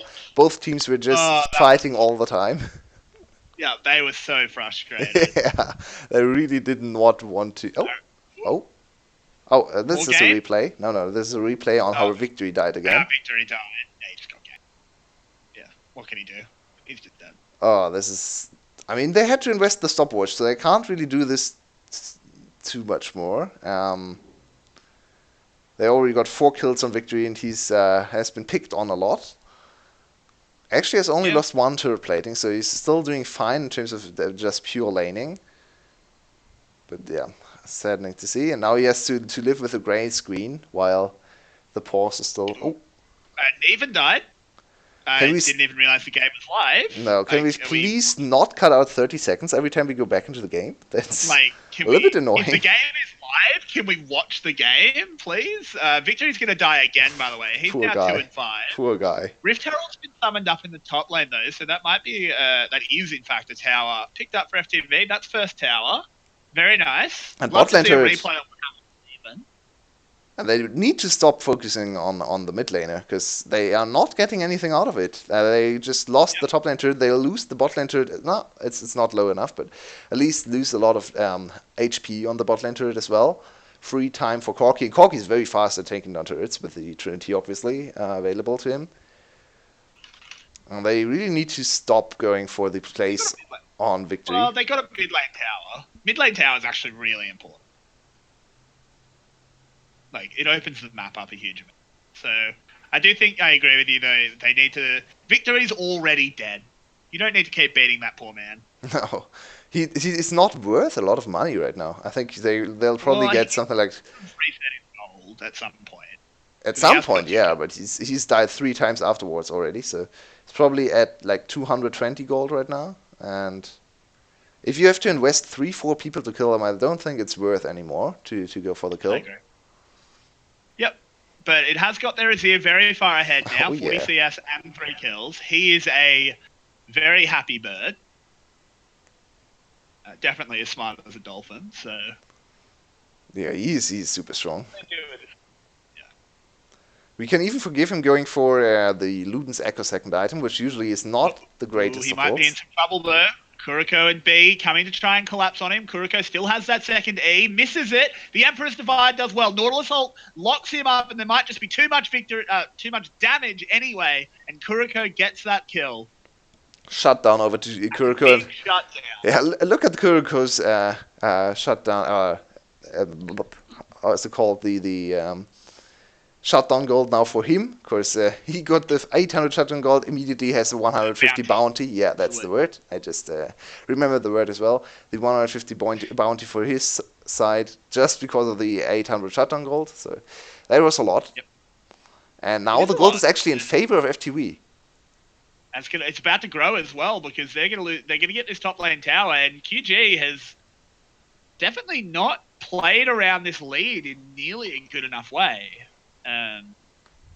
This has been pretty bad. This Gnar has had pretty much zero effect. It's just been sitting in a lane with Rika. But Corki's happy to do that. Gnar, not so much. Yeah, especially this very greedy kleptomancy Corki. Yeah, that's very true. I still think picking Gnar, like, why did you pick Gnar when it's into this? And Seal dives his way in, knocks up Rika, should still have the W, unless he's already used it. No, there it is. He's so still on the wrong side of the map, so he's dead. Yeah, he's in a bad place. Neven just wants an assist, and he gets it. Oh, he gets the kill as well. That's not good, Neven. Bad boy. No, I think they wanted to give it over to Neven. Jisoo backed off. Yeah, Jisoo backed off. I think they wanted to give it over to Neven. I still kind of think Neven is one of the players that has a lot of say in this team, because every time he plays on stage... Even though he doesn't play? Yeah, I mean, whenever he plays on stage, he picks whatever he wants, and it looks like they want to play around him. They played Kled, they now picked the Gnar for him, and didn't lane swap, even though the better matchup would have been top lane Azir. So. I mean, the Gnar, I still think the Gnar is a colossally stupid. Like, there are two inviolable rules of League of Legends. Don't chase Singed, and don't pick Gnar into silence. Yeah, the second one is a very new one, but I think a very valid one anyway. Yeah, but don't do it, because Silas will absolutely cream your team with the Gnar ult. We haven't seen that yet. We haven't really seen any 5v5s. So, I mean, it may not end up being particularly relevant, because, as I was saying before, Neven's just chilling by himself. I think it will be at some point. Kuruk should just go to the Gnar, steal his ult away, and then go for a play in another lane. He doesn't have to go for the play on the Gnar. I agree. The Neve Meister might end up being a bit of a detriment to his team. But this bot lane tower should be picked up. That's nice. Bit of gold in the pocket of QG. It's a very even game. Only 200 gold in it. Seal tries to make a play, but Rika gets out of there very easily. And where are the gold advantages for him? Oh, Jisoo, run away. Ooh, goodbye. That was a headshot if I've ever seen one in League of Legends. Wow. Yeah. Wow. Just blew the back of his head out. Oh, the interrupt on the Jarvan flag and drag forces Seal to use his flash there. Well done, B. Yeah, nicely done, forcing out the flash. We've seen this a lot. The more the J4 enters the meta, we see the more enemies are actually capable of denying his jumps, because I think everyone is getting used to playing against J4 again. Everyone gets used to play J4, and they know how to play around this champion. So nicely done by B. Forcing the flash out of J4, so now Victory feels a little bit more safe. Obviously, with his flash available, he has one tool to get out of the J4 ult. It's not great, but where does the now gold we need advantage come from? Other than turrets. It's one turret more for FTV, and they got the first turret. 30 CS in the bot lane. Yeah, and one. The massive shutdown. That's true. But it's still five. It's still 3 kills more for our QG. So I think they actually got very low value kills, while FTV got high value kills with the shutdown, with the assists. They were just dunking on victory, Yep. right? Oh, there it is. There it is. There it is. Silas stole the Gnar ult, and Neven has to flash away. Yeah, Neven is regretting his champion's choice. It has not paid dividends in the early game. Neven's team is. We've yet to know if Neven is aware It's that he might have made a mistake. Thankfully, not super impactful. Got a flash, but definitely not the game-winning kind of thing that it can be. If you're fighting around places like the Baron Pit, where the Gnar ult is absolutely destructive, not being locked behind a form change is a really, really big deal. Yeah, and right now, FTV does not want to fight, because their Silas does not have his ult available. Best teamfight ult on the other side, also not off cooldown for him. He just used the Gnar ult, so they just want to farm. They want to extend the game a little bit. Corki needs one more item to really come online in the teamfight, so understandable. They want to play a little bit more conservatively and wait for the teamfights. One more item on Caitlyn would also be great. They could actually try and force the dragon fight like right now, because they should see that Neven just came out of Mega Gnar, which means if he TP's in, it's just going to be as Mini Gnar. That's true, but it seems gone like for the they're fight, but not interested. Yep, they're choosing not to. I mean, they just won a game against double Infernal, double Mountain Drake, so they're probably saying, okay, they whatever. don't QG does not do anything with dragons, so let's just give them even more dragons. And this game will not have the VCS Drake, the Mountain Drake. Yeah, it's a bit of a weird one. I guess they're on protest after they were squandered last game. They said, we gave you our power. You passed our test of beating us up a little bit. We gave you our power, and you just threw it all away, so we're not coming back. They're just going to go find a hill somewhere and chill out.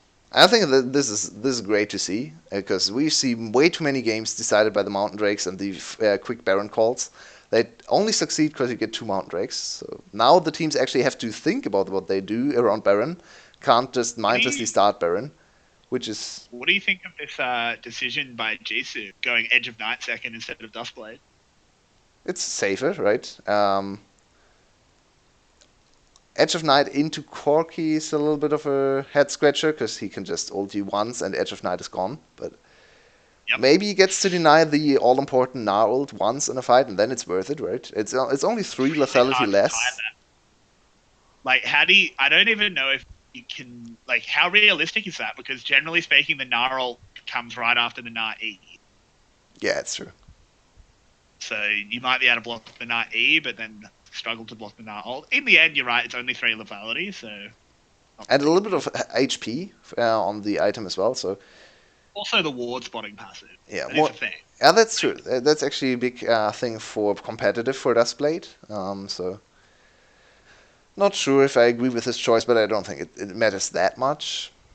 I overall don't agree with his lethality virus. That's a whole different point, though. Very much agree with that. I think going this lethality Varus makes Baron very difficult for them, though they still do have an Azir, so... Team fighting as well, right? Team fighting is really hard, because they've decided to opt into going poke against poke, and they don't do it as well. Really don't quite understand what this composition is supposed to do for QG. They pick full team fight and then lethality Varus. I mean, without the lethality Varus, if it was a more standard Varus build, I think it makes total sense. Yeah, it's a super strong teamfight composition, right? But with lethality Varus, it's kind of like, what is this team comp? what does it do? Please tell me. I also, like, even ignoring the whole Gnar into Silas thing, even if there wasn't a Silas, I don't understand the Gnar pick. No. I mean, I can understand the Gnar pick as a teamfight setup, right? But for the Thelatic But surely, Varys, aren't there better tanks in the meta? they anticipated the Jace top, right? So they wanted to pick something that does not hard lose lane. So I can kind of understand the Gnar. Gnar is not great into Jace, but he can at least kind of handshake the lane for the most part. So that's why I was so confused they didn't try to swap the lanes, because Jace... But I mean, is it ooh. Rumble also? Ooh, this is cheeky. They're doing the over-the-wall Baron. And Seal they're tanking it up, succeeding. Genji doing his best. Yeah, they are. Jisoo might be dying though. Ooh, the pot saves him. Drink your pots, boys. And Baron secured. The Coca-Cola Energy Baron goes down. And finally, this Azir has done something with his lead. So this was only possible because of the 5-1 Azir with very strong items. He just finished the Luden, so he had 2.5 items doing Baron. Over the wall, good tankiness from Seal. He was able to tank the Baron for a long time, and what a great call. Reading the map very well for QG side. They now have to do something with the Baron. Last game they got a Baron as well and did absolutely nothing, so at least they denied the Baron from the poke comp, which is probably the more important part. Yeah, very true there. They should be able to push into this. It will be a little bit tricky because there is pretty good wave clear and, as we've mentioned several times, poke on the side of FTV, but won't be easy to clear out Baroned up minions. And Caitlyn disappointed us both, because... Oh god, I didn't even notice. Once again, it's double attack speed Caitlyn. We really hope this next item will be an Essence Reaver for 100% crit and a lot of AD. We both don't really like the double attack speed Caitlyn. Yep, it's not good. Jisoo last game went double attack damage into the attack speed, which is the correct build. Unfortunately, Police not following suit has gone for that double attack speed item, which is just not very good on Caitlyn, unfortunately. Yeah, with Stakix, a third item, she has a little bit more wave clear. I'm not sure they need the extra wave clear. You've got great wave clear on your team. It's true. It. A little bit confusing to see. I guess he just had the money to finish the second attack speed item. Just hope he does not go for a defensive item now, because he needs more AD to really shred the team fights and win them. Absolutely. I think QG is a little bit afraid to team fight at the moment because they know that Silas does have the Gnar ult, and you definitely don't want to team fight into that, so they might just secure themselves an Ocean Drake. And I mean, set themselves up to have a 4, but this is looking very reminiscent of Game 1. Yeah, it really is. Once again, QG stacking up the dragons, so there is the Elder Dragon win condition. Last time they were not able to really do something with that. They lost the crucial team fights around the objectives, and FTV, once again, is sitting back a little bit in the mid game, is waiting for their turn. I guess they want 2 more items on Caitlyn. Maybe they want to fight with 5-item Caitlyn. I'm not sure what they're waiting for. 1 more item on Corki would be nice as well. Yeah, I think at least 1 more item for Corki is a good call for FTV, and then they should look for fights. They have strong setup for fights as well. Double ADC, triple ADC if you want to count Jace. Yeah, I mean, to an extent, Jace is an ADC. I think he is actually classed as a marksman, so have to see how that goes. At late game Jace, especially in the mid game, is not that. We see Kate's next item. What? Come again? Sorry. We see Caitlyn's next item. Yeah. Last Whisper. I'm fine with Last Whisper. I think Essence Reaver would have been better, but it's good against the Gnar, right? It's good against the front line. It's good against the Seal as well. So I can understand why he builds the Last Whisper here. They need some damage against the front line as well. I still think just going more crit and more flat AD would have been the way to go, but oh well. It's not It's not disastrous. It's not a Guardian Angel at least. Look at B's item build. That's also very interesting. Going full team fight on his side. Stoneplate support. I'm not sure when I last saw Stoneplate support. That this will be a pretty tanky Nautilus. It makes sense as well, because one thing we identified in Champ Select is that Silas and Nautilus are going to engage and be a little bit alone. Yeah. There's no one else coming in. So he needs to be able to press that stone plate and survive a little bit better. Yeah, and towards this point, also the atomization for Kuroko. Next one will be Zonya's, so fitting right into that little analysis you just did, because he wants to dive in and then presses Zonya's to buy time for his backline to catch up. Yep. So I think now the front line is set up to engage the team fights for FTV. They just need one more item for their core key to have the damage in the backline, and then they're ready to go. Caitlyn. Unfortunately, Yep. I'm not sure how I feel about the QSS this early for Corky. I'm not sure why he wants to build QSS in this game. I'm really surprised with the QSS. Varus ult is the only real reason, but it's lethality Varus. Doesn't make a lot of sense. Yeah, delays his crit spike even more, so they have to wait even longer for the crit on Corky. I don't think they can fight without the IE on Corky, so please just get your Corky some farm, give him the IE, and then we want to see some action, because the last few minutes have been a little bit boring. Nothing really we had about a 25-minute pause, and this has been a bit of a slow game, so a little bit resident sleeper, but we'll be all right. We'll get through. On the other side, another interesting item quirk is Neven and Seal have both opted into the improved Random's Omen. We have not seen too many Random's Omen in pro play a few patches ago, when the item was still quite bad, but it got buffed. It just got 10 flat armor, so now it's actually an okay item, especially into 2 crit marksmen. Should give them a lot of tankiness, 20% reduction on critical strikes. This is a tanky frontline for QG, so I'm interested to watch how teamfights will play out. It's a very execution-based, definitely, and I think overall DPS in favor of FTV, while QG has the burst advantage. So teamfights should be very interesting to watch.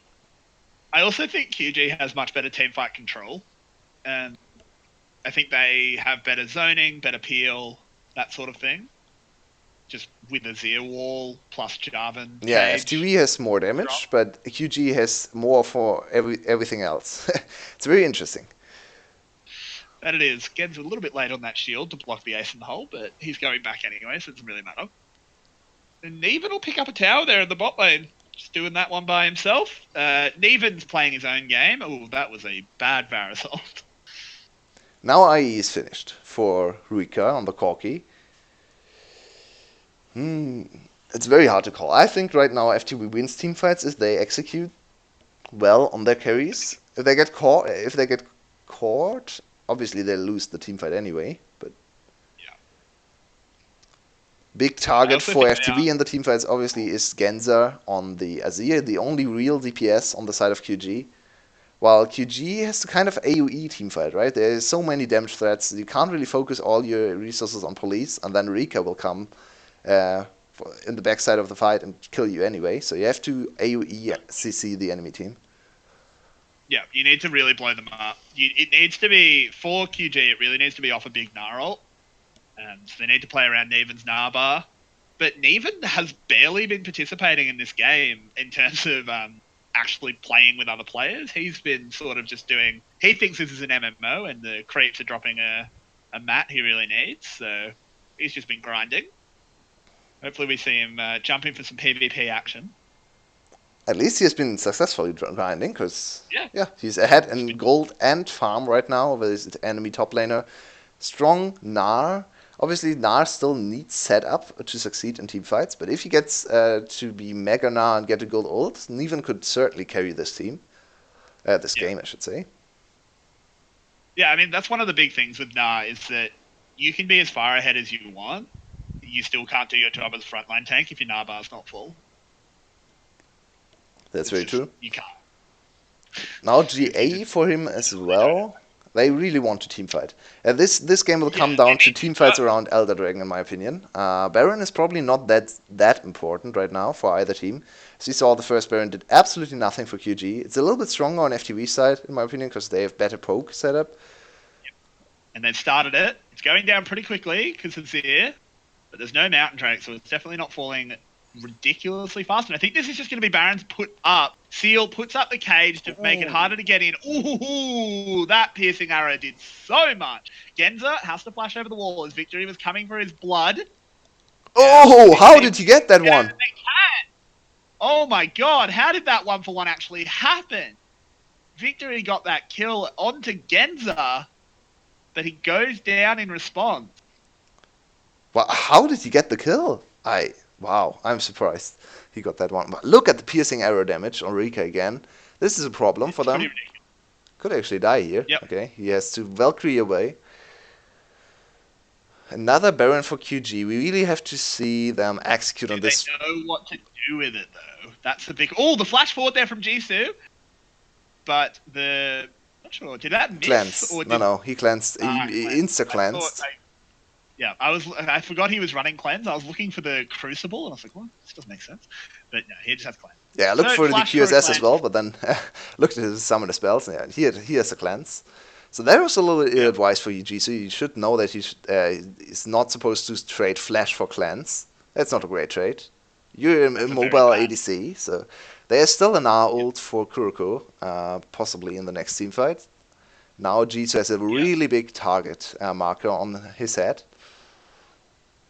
That he does, and so far, all that Baron has netted is one inner turret. They wanted to clear out that top wave, which was certainly very built up, so...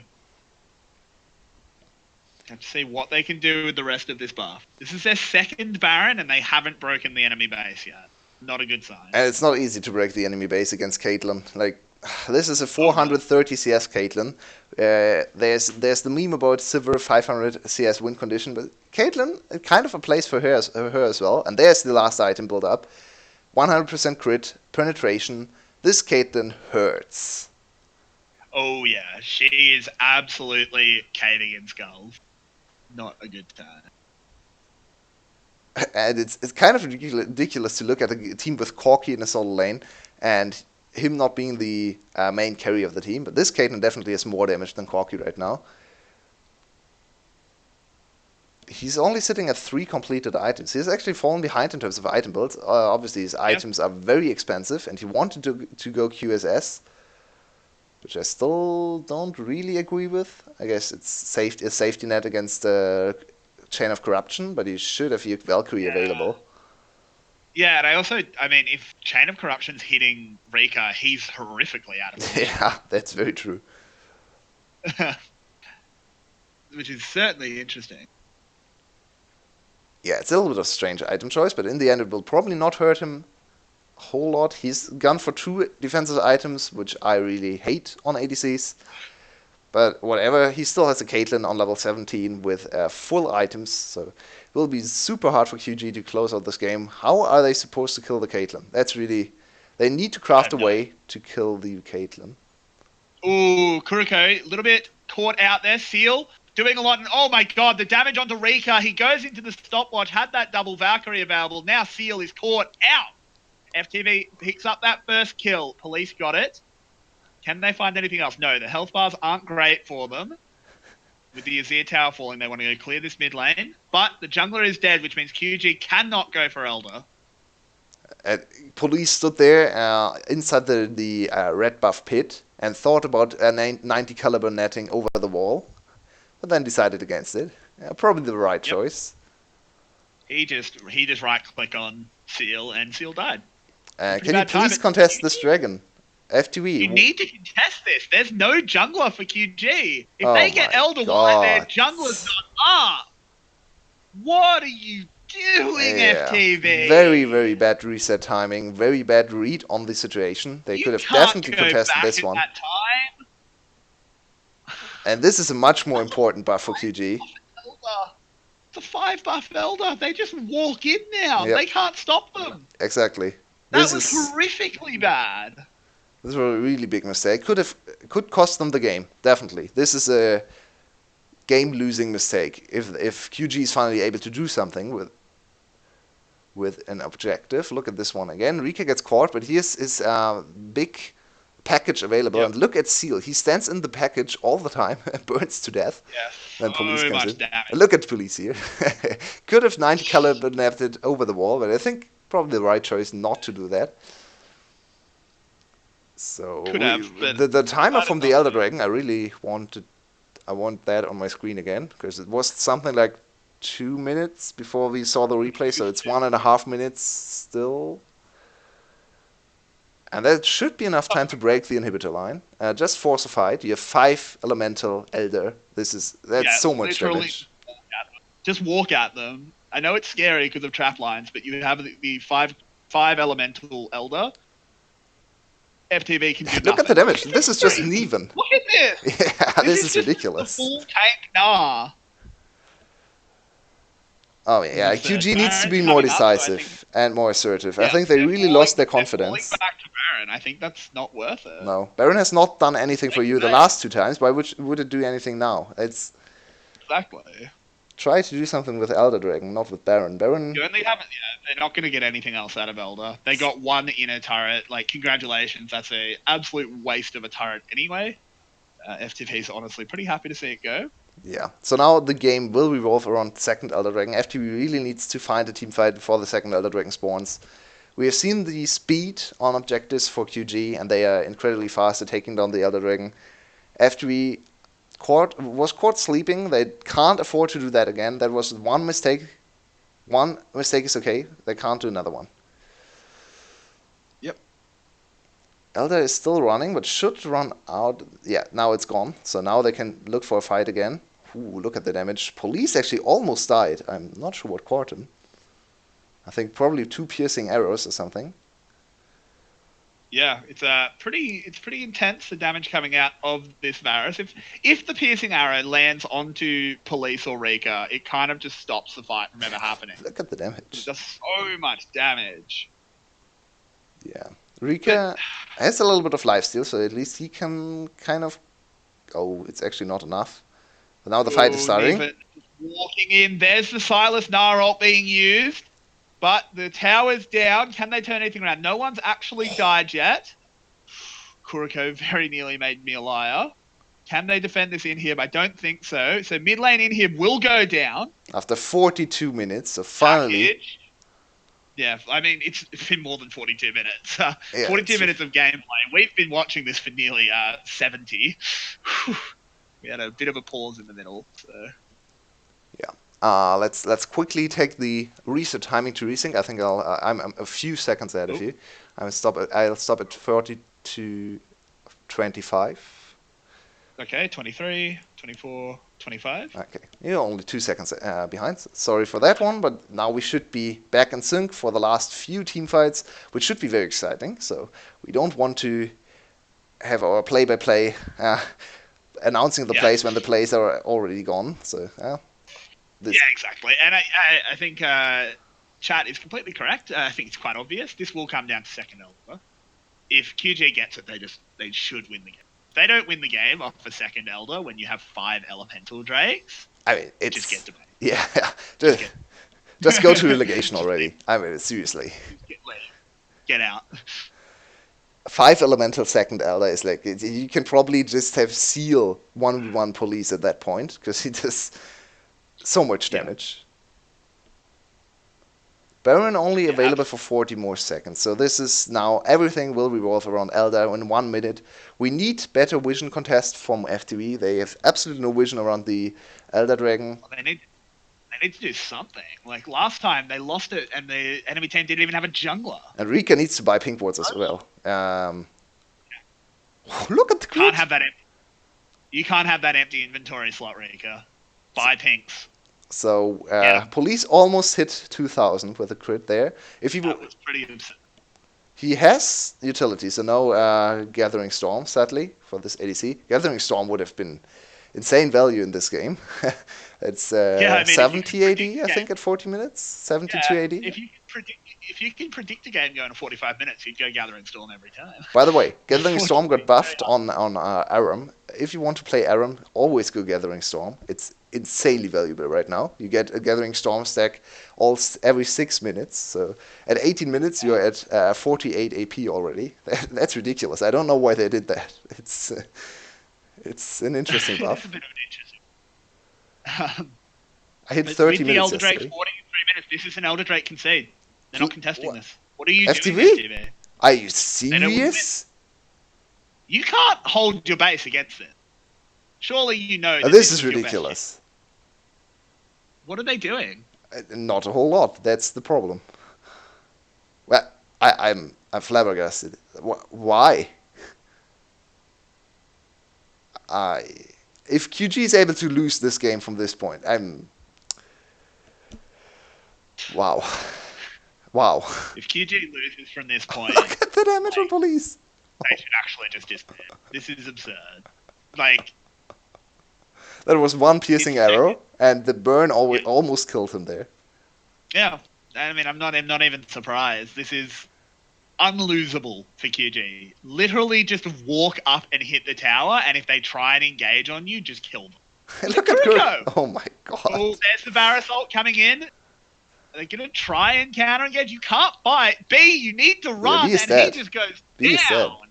This is double Elder Burn. Walk in and end the game. Wait, it's 7 dragons, right? It's double Elder and 5 elemental dragons, so 7. Yep. I don't want to do math on screen. On stream, Five that's plus not great. 2 is 7. Yeah, it's a lot. 300 or something. Roughly 300 true damage burn per second, Just I think. end the game. Yeah, it is. Like, second Elder, I've always said second Elder buff, the tooltip may as well say win the game. Yeah. It's so much. And they're just, thankfully, they are finally going to do, are they backing off?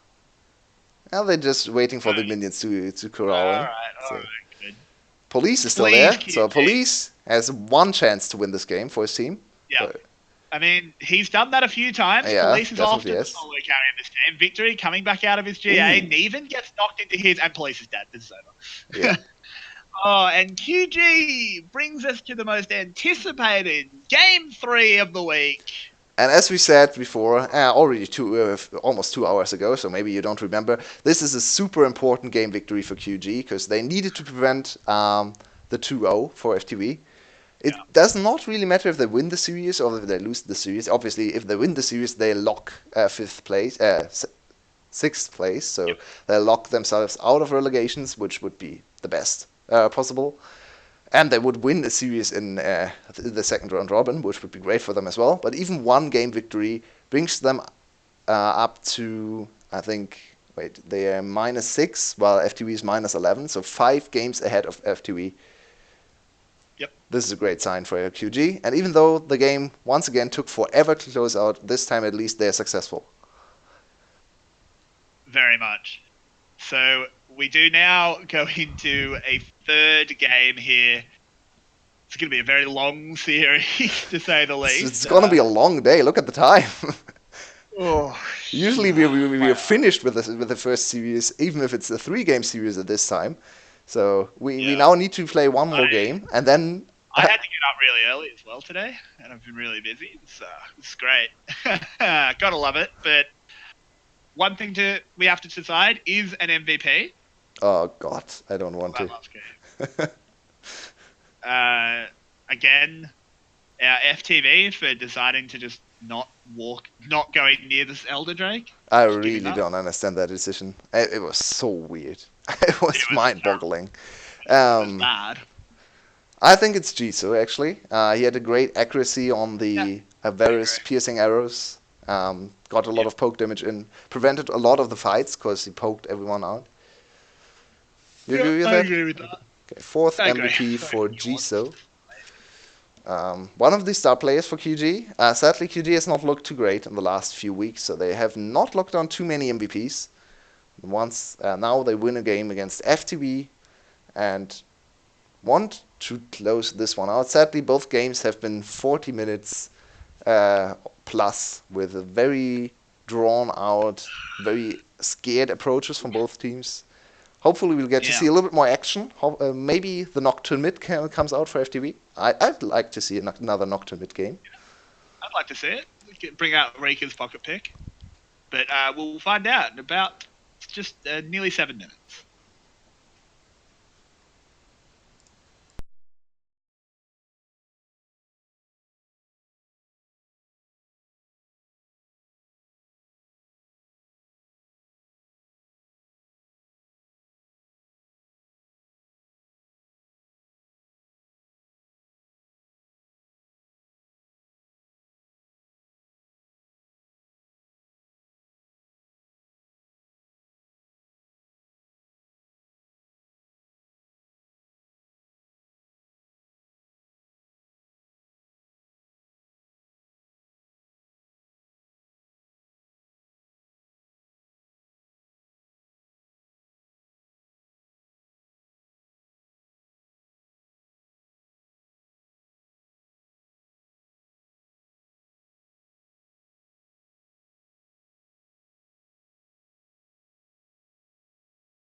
G'day everybody, welcome back to the Game 3. Now you might think we're on our second series based on the time, but we're not. We're in Game 3 of FTV versus QG. It's been an absolute marathon, not a sprint. So you're going to have to see if this last one is going to live up to that track time and we'll be here for another hour or so, or if both teams are getting a little tired and want to get it over and done with. Still a very important game, so I think they'll just approach this like the last two games, especially on the side of QG, who've gone with a very slow approach to the game. They got the lead in both of the games. A pretty big early game lead. I think the first game was something like 1.5k at 9 minutes, and the second one was 1.5k at 5 minutes even. So big early plays for QG, but then they are unable to really do anything with them for 30 minutes almost. Baron seems to be not too helpful for QG. No, they needed no. Leave him alive. Let the man live. Yeah, they needed double Elder Dragon to finish this second game, and we don't understand why FTV did not go to contest the second Elder Dragon. That was some of the most baffling decision making I've ever seen. It was like just giving away the game. They could have just FF'd at 20 minutes. That would have what's the point? Like, if saved you're not going us to a lot of contest an time. Elder Dragon, if you're not going to contest an Elder Dragon when you have a jungler and the enemy team doesn't, why are you even playing? Just give up at that point. Like, it's absolutely ridiculous. That was the first one, yeah. And the second one, they didn't even try to get close. Yeah, let's hope we get a little bit better League of Legends in the second game, third game, I should say. What do we expect? Who's your favorite to win the series? I honestly think it's basically a coin flip at this point. This has been a really, really long series full of misplay after misplay from both sides. It just depends who has the stronger mental fortitude, and I don't really know who that is. Yeah, what interesting picks would we want to see? I'd like to see Rika Poppy finally. Finally play Poppy, maybe? And just stomp the game in 20 minutes, and everyone is like, why didn't you do that the last two games? Excuse me, FTV? God. I mean, FTV, they don't make sense, let's be totally honest. Sadly, they don't really make sense. I think they actually have great potential on the team. Kurko is an okay jungler. I don't really have to have anything bad about him to say about him. Victory is an okay mid laner. Police is great. B, I think, has been sometimes been great as well. And Rika on his champs is actually slightly above average. he's still not a great top laner, definitely not, but he's better than he was in Spring, in my opinion. In Spring he was dead last all the time. Well, Neven is being kept in for this one. He didn't do much last game, but that's mostly because he wasn't put in a position to do anything. Please have a Quinn. He literally said. He should. Like, he should really embrace the meme at this point. Just hover it. That's all you gotta do. You don't have to pick it.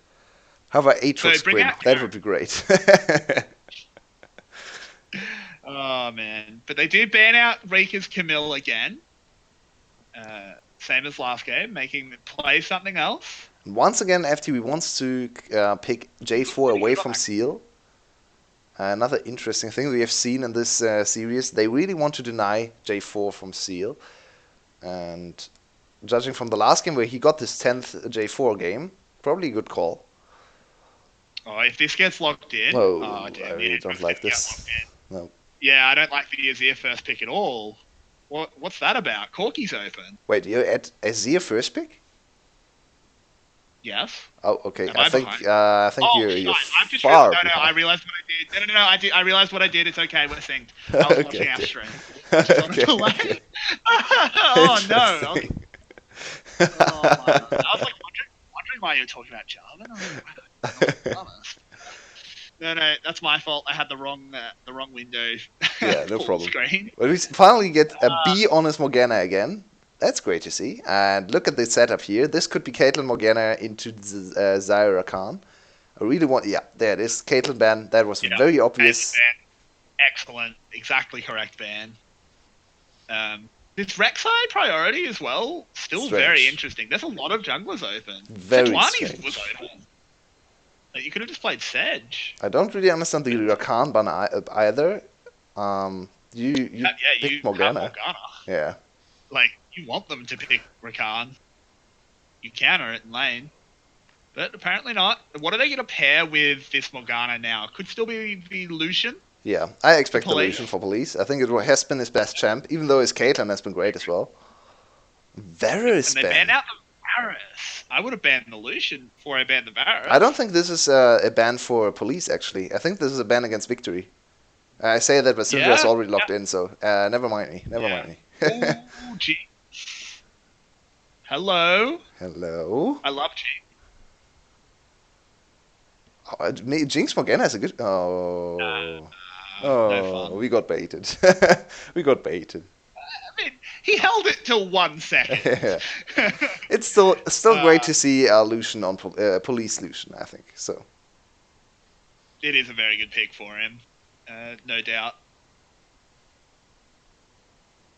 So, the question now is...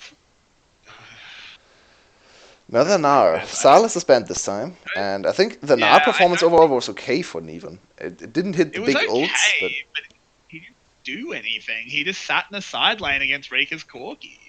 Yep, it's true. And they could pick up Corki again, yep. Yeah, like what has changed that you don't want Corki this time? Do they want to go Corki again on the FTV side? I don't think Rika played a particularly good Corki. What? No. Whoa, I mean, that's a hover. That's just a hover. That's a nod for me as well. Please don't. Please don't. I mean, I'd love to see it. It'd be fun. And we might get a short game to edge it out because it'd be a 4v5. Oh my God. It's actually a good pick into Gnar. So I have to say, yeah, Aurelia is a very good pick into Gnar. Aurelia shits on the little Gnar. So, yep. Really, I haven't played that matchup, so. Aurelia is very good into ranged matchups in the top lane because she can close the gap, and then she's tankier, she's melee. Stack up your Conqueror and just destroy the melee, the ranged champ. That's why she's that great into Nico top. I think into Cannon she's not quite as good because Cannon has a lot to peel for himself and get get stuns and counter damage. But usually very strong champ. You also Irelia W the Gnar ult, which is pretty sick. Oh, yeah, that's true. Yeah. Strong ability. And Gnar is worse than other range top laners into Aurelia because his range is actually only 400 or 425 or something like that. So it's only 200 more than Aurelia's auto attack range. She is 200 for some reason. Of course, Riot thought it was cool to give a sword mage or whatever she is 200 auto attack range. Blade mage. It doesn't make Blade dancer, I think, is what they call her. Late carry win rate. Okay. They brought this one up. I mean, he just won a game on Azir, right? Game carry. Yeah, he literally just won a game on Azir. Maybe update you. Yeah, they should have to update you the statistics. Definitely not 0%, but it's not a particularly high number regardless. So these late game carries aren't really working out. But in fact, it's 50% on Azir, by the way, because he has played 2 Azir games and won 1. So not the greatest statistic to pull. That is not the best statistic to pull if it's not updated. But then again, I don't think Genza has a particularly high win rate on many champions at the moment because QG's been losing a lot. So win rates QG's not going to be above 50%. QG's overall win rate is 2-3. So 2/3. No, wait. I can't. It's 40%. It's exactly 40%. Oh. Yeah, that's what I wanted to say. Yeah, they have won 12 games and lost 18, so it's exactly 40% win rate for QG, which is obviously not great, but it's still better than FTV's win rate, which is sitting at 30%, roundabout, a little bit more than 30%. That's pretty bad. Yeah. It's still way better than Cerberus, though, so there's a clearly wide between the 3 bottom-tier teams. It's still a possibility for FTV to make it out of relegations if they win this game and if they win the series against DPL. Yeah, that's not super likely. GC gets hit by that Dark Binding, but there's no follow-up, so it'll just be little bit of damage onto either player. Doesn't matter. And I like that Jisoo's brought the cleanse, I gotta say. Yep. I think cleanse is very switched on here. Only against the Dark Binding, so he's very, very scared of the Dark Binding engage. And Syndra stun later on. Yeah, I'm not sure if Syndra stun, cleansing Syndra stun does anything for you. I guess you can activate your ult then, so yeah, fair enough. Yeah. But still, it's mostly for the Dark Binding. Definitely. Top lane will be pushed in for Rika. He has actually had great early games against the Neven and Hero in the first 2 games.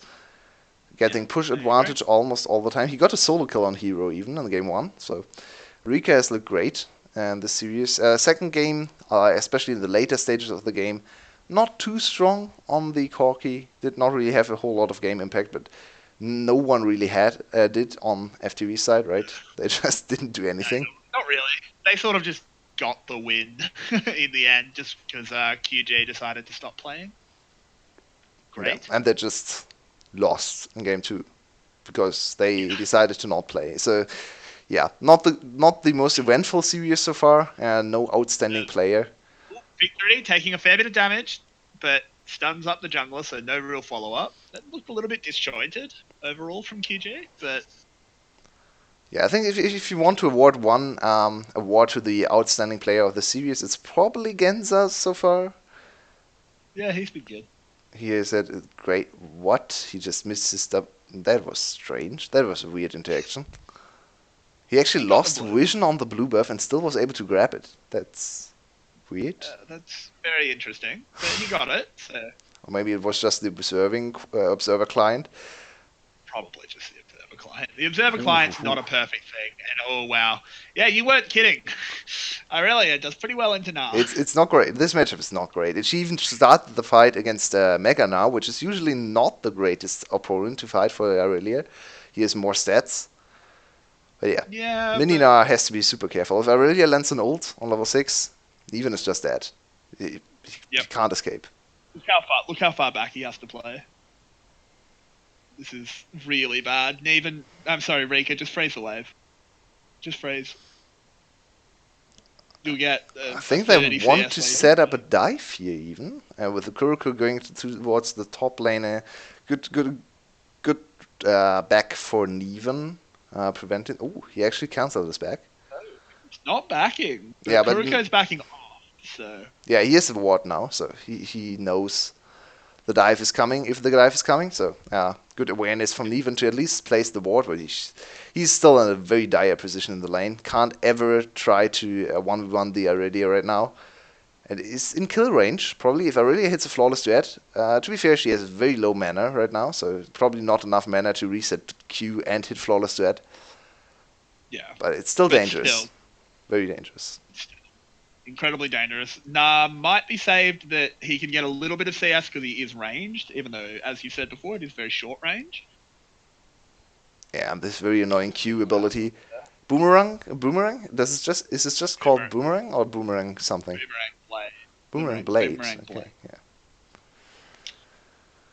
yeah. It's once again a Grasp Gnar in the top lane, which is... I like that. I think that's good. Yeah, I think it's probably his best rune choice. Gnar does not really have a great rune choice right now. He can kind of go PTA in some matchups.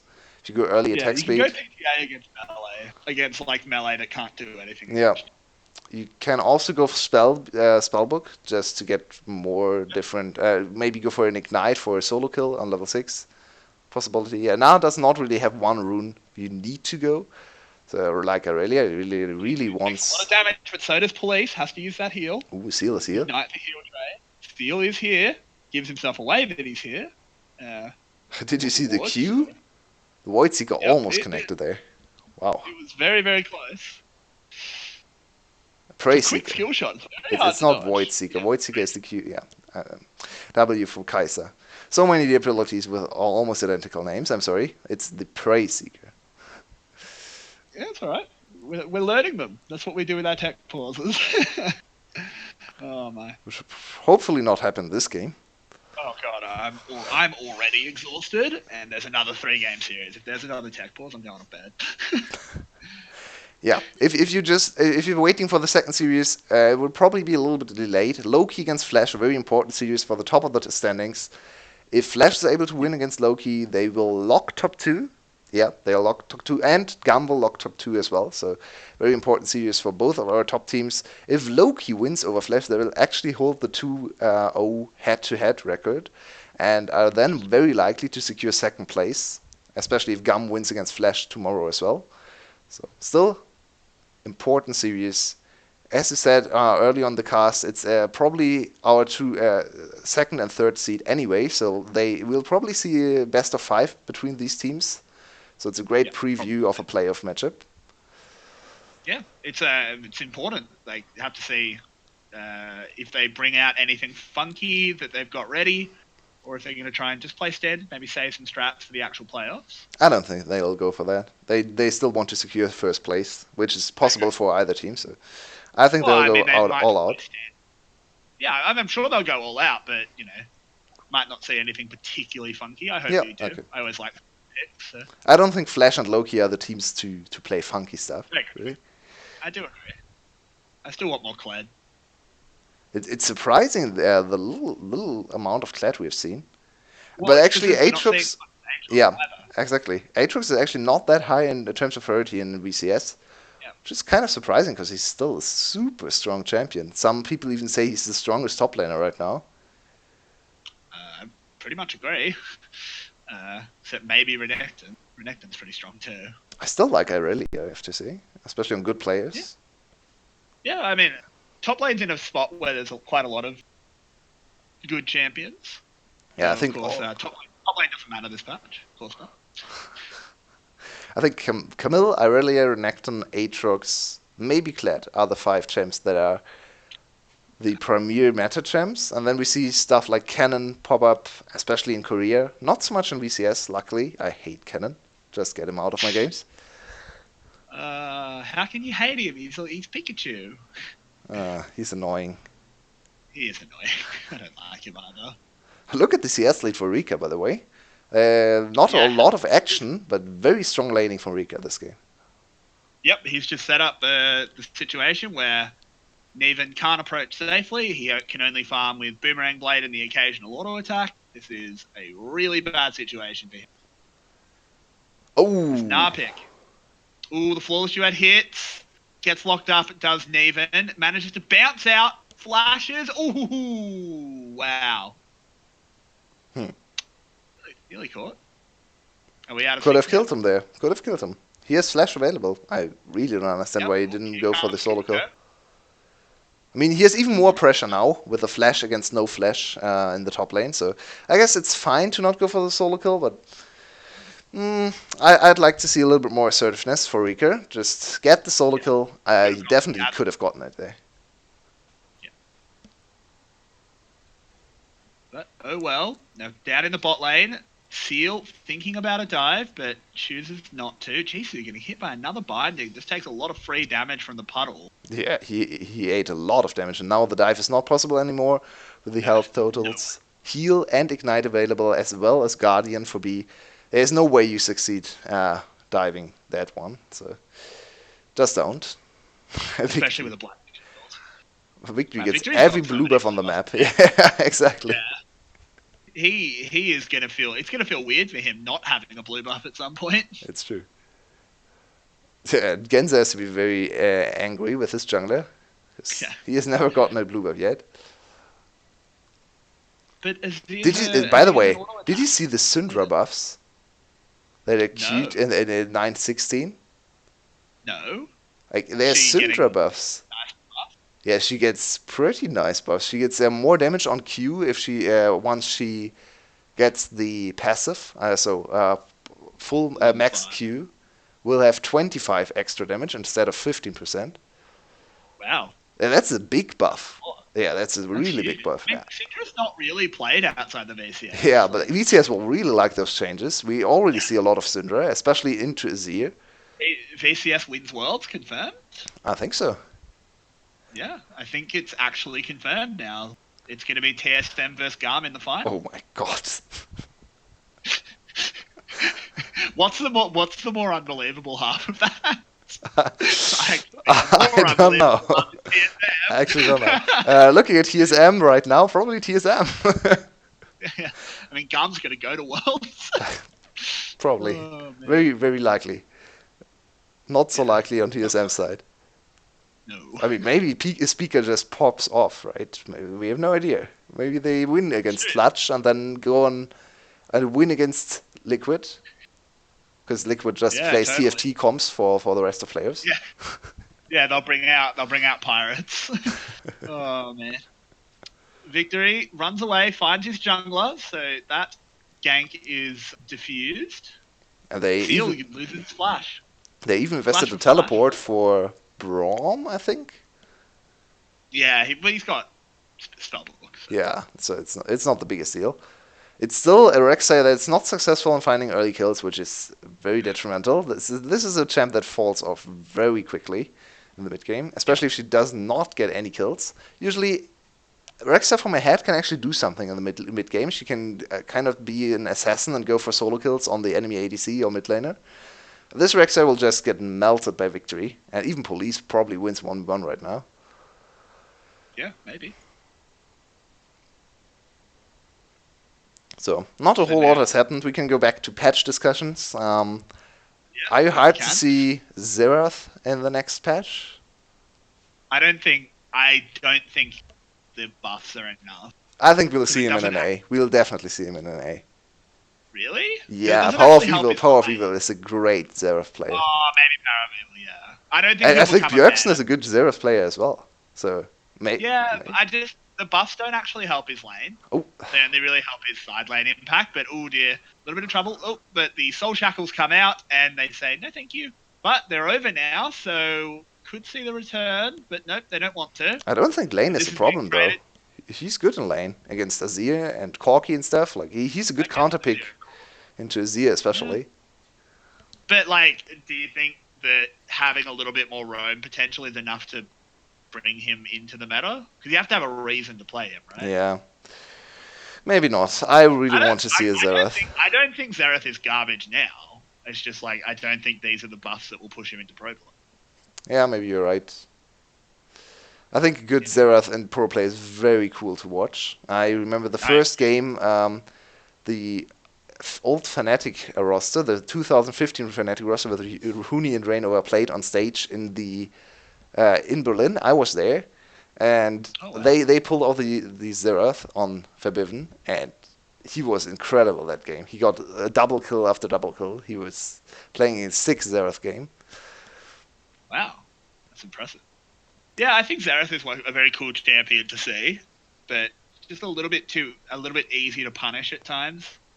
Because obviously he's a little bit immobile, to say the least. Just one sentence about this game. A little bit of an advantage for FTV. Okay, we can go back to Xerath. Yeah, they got the early turret. They play around top lane quite nicely this game. Actually, we get to see Rika succeeding on one of his more bruisery champions, and they completely focused around top lane, invested the Rift Herald, got the first turret. Nicely done. Other than that, not a whole lot has happened. No, this is a very slow game. In a slow series. Yeah, QG is hard focused bot lane. Seal, I think, has attempted dives 4 times already now. Not a single one has succeeded. It's the anti-Gum. Yeah. Man, I'm hyped for Flash against Gum tomorrow. Such a good game. I hope that will be good. Because if Gum just stomps, then players might just not be very interesting. Because I think Flash is the only team that can contend with Gum if they have a good day. There you go. And last time they played against each other, Gum looked like the better team and then tried to go pick Kai'Sa away from Slater. And he went Raven and went 18-2-7. I want to see Slater Draven again. I want to see first pick Draven. Just straight up assertive first pick Draven. I mean, it's a thing in LEC. That's the Draven play. That's the Draven play. Yeah. Then lock in Draven, go Draven, and game is won already. There's nothing Gum can do. you have absolutely boomed the mental at that point. Oh. Just go a funnel comp with Draven.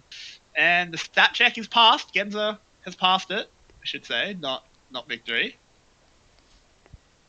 Yeah. Not ideal. 2k gold lead for FTV at 16 minutes. Yeah. This is a change of pace. Usually we have seen QG in the lead at 15 minutes in this series, at least. And FTV usually is better at closing out leads, so we might see a little bit of a quicker game, especially because QG has not found anything. Yeah, this Rek'Sai pick has done absolutely nothing. I'm still not sure why they want to go Rek'Sai into J4. They could have just picked Sejuani all the games. Like, Seala's a great Sejuani player. Yeah, absolutely. They clearly want to change their strategy coming into this this very important best of 3 for this team.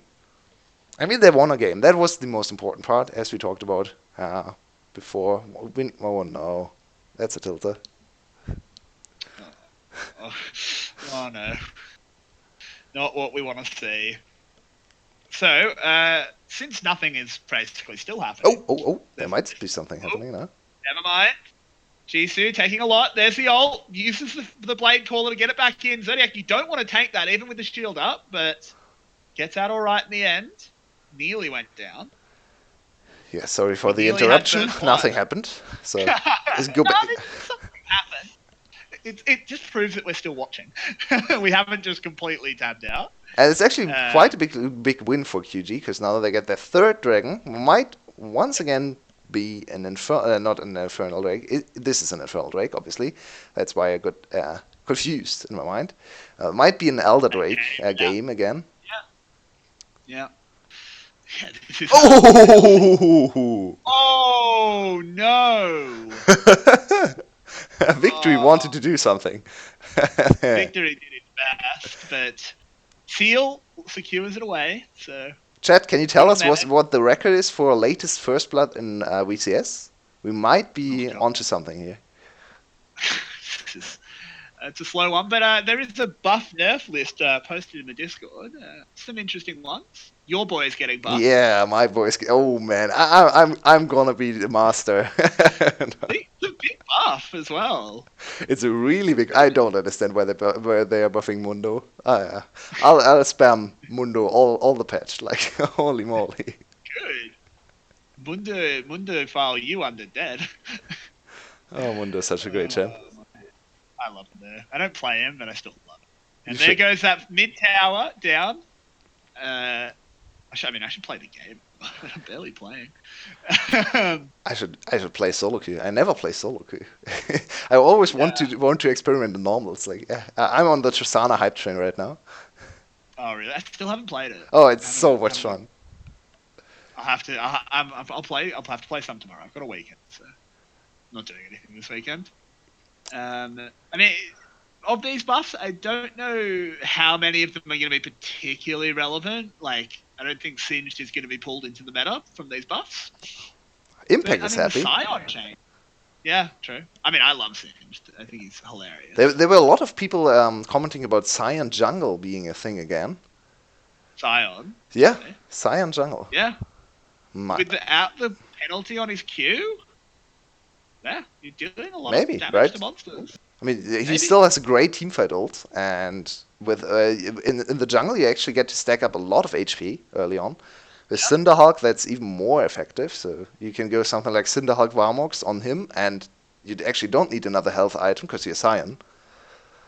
Exactly. Yeah, you can definitely be a big tanky boy.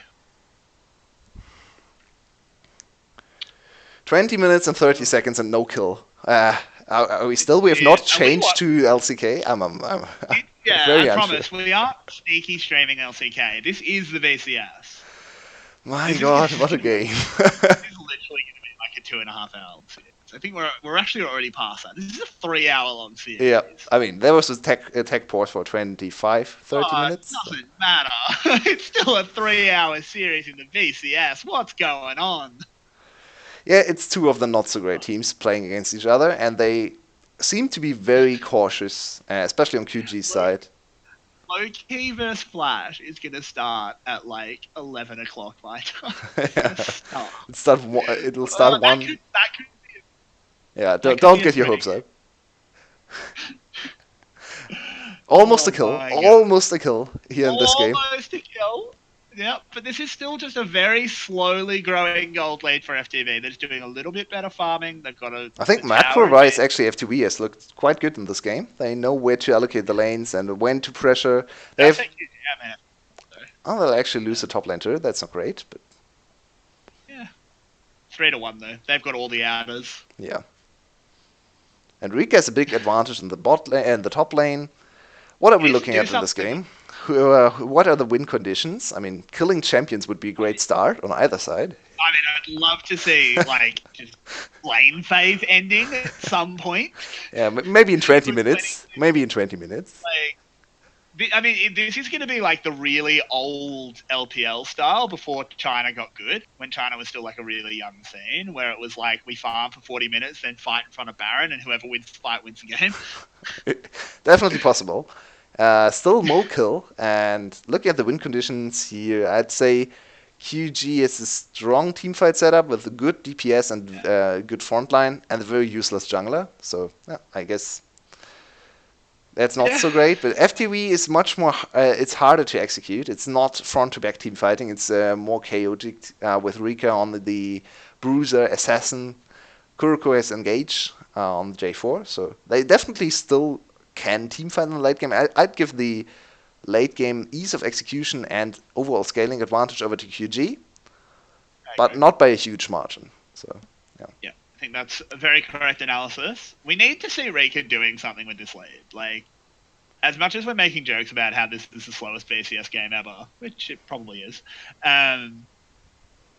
we do like he has a massive lead in the bot lane, but it's going to mean less and less as this time goes on. We need to see him actually do something with it. FTV should get their first dragon here, though. Something's dying. They're finally breaking the dragon chain for QG. We have to look at the dragon stats over the course of the series. I think QG has secured an insane amount of dragons. It's a lot. QG has been very dragon focused. And I think overall, we once saw the stat for QG with the ocean dragon count, 15 or 16, and that's the most useful stat in the world. And they definitely have gotten more ocean drakes in this game. 2 more. And last game they had 3 ocean drakes, so up to almost 30 probably in that statistic. I'd like to see this one again. I'd like to see more statistics in this game, by the way. VCS, if anyone is connected to the VCS official stream, just give us a few more interesting stats, because there's nothing to talk about in this game. There's absolutely nothing going on. Like, what is happening? Nothing. That's the problem. Like, what is going on here that the VCS has decided to have a game where no one dies for 25 minutes? And it's a Syndra in the game, I mean. Exactly. Just one-shot someone. I'm begging you. Oh, man. Next dragon? What will be the next dragon? Ooh, a Baron call. This might. Ooh, something's happening. Something's dying. We should have a fight. QJ, you're not just going to give this up, are you? No way. You have to contest this. No. Seal? Heading over there. Okay, they're very slow on the Baron. They are very super slow on the Baron. But they're healthy, though. They have an Ocean Drake, so they are healthy. Here comes the engage! Rika throws out the ult there, could die forward onto Zodiac. Zodiac could actually go down. There we are! No! Finally! Oh no, but there's a stun! Hey! He gets wet! First blood! Woo! 25 minutes into the game, and it's 1 kill in the big team fight. Nice. Oh my god, what is this game? Raise your poggers, boys. We've got to kill.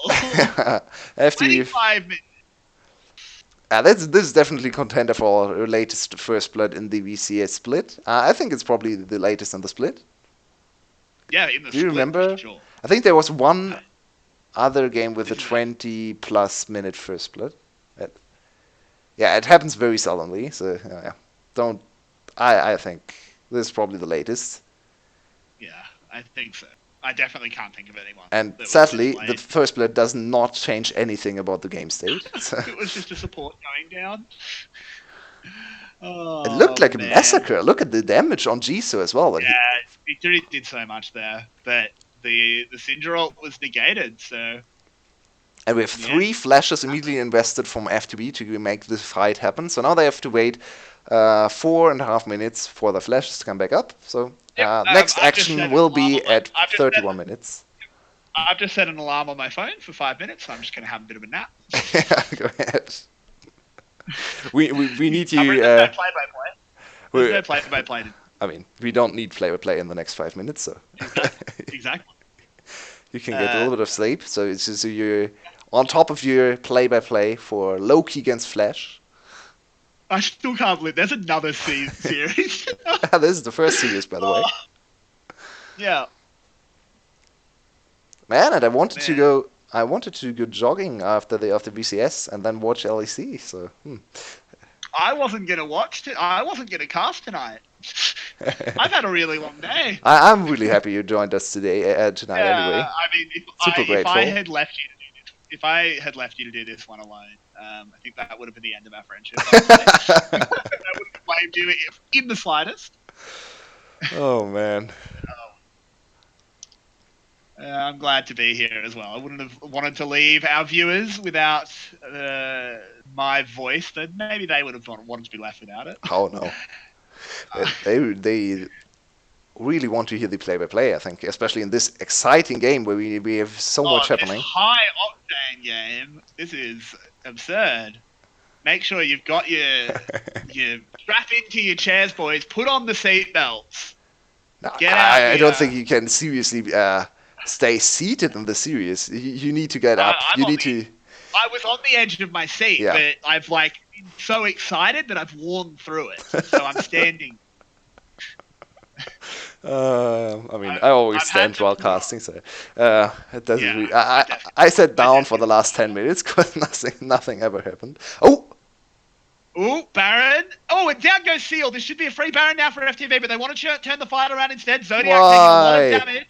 Who is that caught in the middle? It's Jisoo. He ults. Can he get the blade caller? No, it's already been used. B, super low, goes down. 1 for 1 so far. Kuriko diving back in. Neven and Zodiac. No, never mind. Neven. Oh my god. There. But down goes Police. The game is cracked open. And Genza picks up the triple kill. This was the freest Baron I've ever seen, and they didn't take it. It was. Oh my god.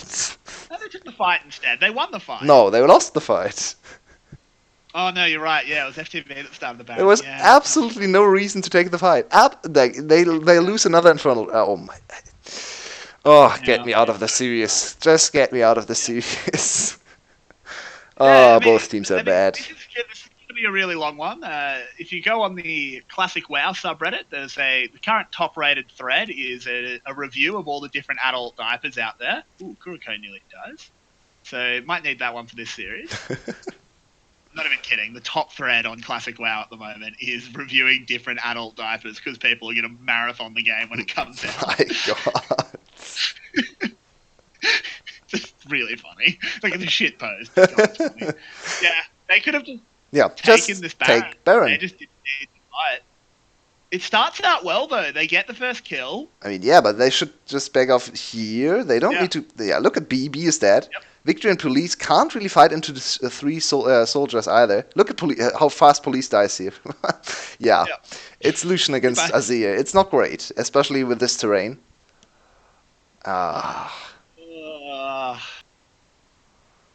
It's saddening to see. FTV has a lot of potential, but their coaching staff has to be the worst coaching staff of any professional league team. Because what are they even doing? I'm at a loss of words. I'm sorry. That was such a basic mistake again. And now QG in a big advantage with double Infernal Drake. QG should be able to take Baron. It's only a 200 gold lead though. But double Infernal and Azir on 3-0. Yeah, true. It is actually a really big lead, but what's this adaptive helm on Rek'Sai?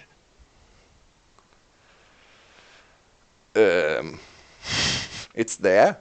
It's good against Syndra. It's good against Syndra ult, so I think he's really scared of getting burst by Syndra ult, like he was in the last Baron fight. So very specific item choice into one enemy champion, which is, I mean, it shows that at least he knows what's going on in the game. It's better than autopilot FTV going up against 3 AP topside champs and not picking up a single MR item. Of course, that's not what you normally build. So, I mean, it at least shows that Seal is thinking about his item choices, which is nice. I'm not sure if I agree with this item choice, but just want to put it out there. whatever. I don't know if you can throw a game. Put it out there in chat. As much as that was a bad play by FTV, I don't know if you can throw a game when they hadn't even picked up the ball. I mean, they were ahead. FTV was ahead. Yeah, but was there actually a game happening? Or was there just a gold count? That's true. Ooh, they are going for Baron again. They've started it, but chose not to. They don't want to risk it again. They're still on it. They're going to keep going. Oh, I'd love to see the health bar. Police it's is going to be not going even down close. very, very slowly. Yeah. Yeah, look at Seal. Even though he built one item completely catered towards surviving against Syndra, Syndra is still bursting him down. Yep. Oh. That she is. So I guess we're back in the lull state and have to think about things we want to talk about. Back to our Worlds predictions. What do you think? What would be the best group for a Vietnamese first seed to get out of the group? You want, I think, G2, legitimately, because I think G2 is the best team, in my opinion. But you're never going to get first seed if you're the VCS, so it doesn't really matter who your best team is. Ideally, I guess you want to think about the best region. Who's got the best third seed? No, what am I talking about? The worst. Because you get a first seed. Yeah. Well, do you? I think you want the worst third seed, right? You want an A third. You want the worst third seed, yeah. You want NA3. Or LMS 3. Yeah, you want the best regions 1. Because you're not going to beat them. Doesn't matter. I actually think you want LCK 1. Yeah? Yeah. Because I think in a best of 1, with very different playstyles, maybe there's a chance for a VCS team to take a game of LCK 1.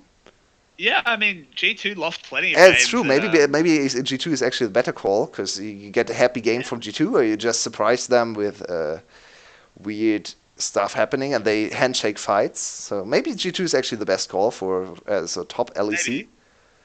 But yeah, I definitely think the important thing is getting NA3. Yeah. Because you're aiming for second, right? Like, you're not going to win your group. That's super unlikely. And you probably want to have LMS 2 or 1 as your second seed in the group. I mean, that would be a pretty easy group, and for any team in there. So I think that would be an interesting group, because everyone probably thinks they can make it out of there. And I definitely think GAM could get second in that group. Maybe even Flash. Ooh, do we have another fight here? Rika coming in on the flank. Zodiac's taking a lot of damage. There's the Irelia ult, but he gets knocked up by Seal. Ooh. Seal just immediately flashes out, though, because Rek'Sai does nothing. The Gnar ult is pretty good. Rika gets knocked up. Kuriko puts up the Rage Cage back. Zodiac flashes into the Rage Cage. Don't know about that one. Rika now comes out of that GA, has the Black Shield. Kuriko will survive. And I think this will be FTV. Oh, Zodiac out of nowhere goes down. Seal throws himself forward. Kuriko still on so little health. Jisoo picking up 1. 1 for 1. Yeah, exactly. After almost a minute of fighting, it's a 1 for 1. Yay! QG has the better map positioning, so they want to get the Baron. And they lose their jungler.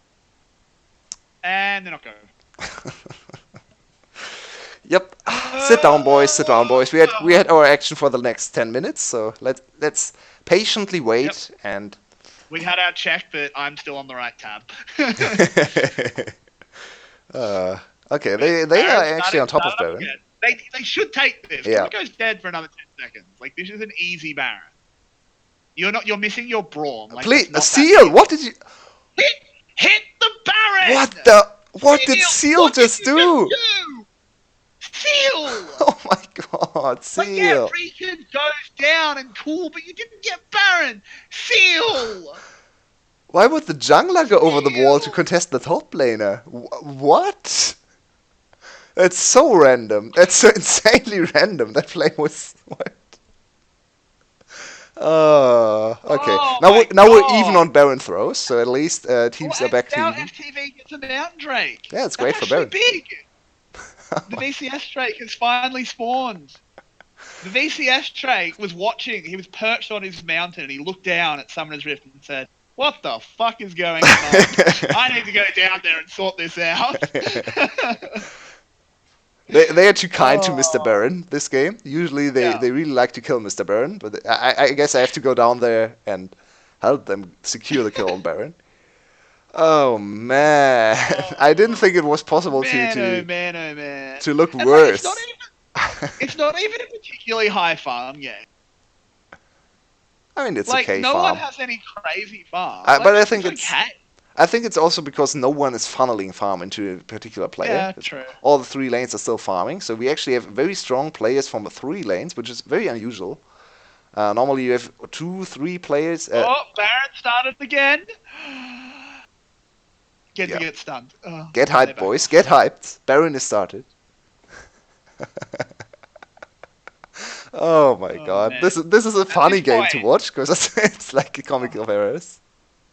it's. I mean, I'm sure it's hilarious when it's not bloody 10:30 at night, and you've got another series.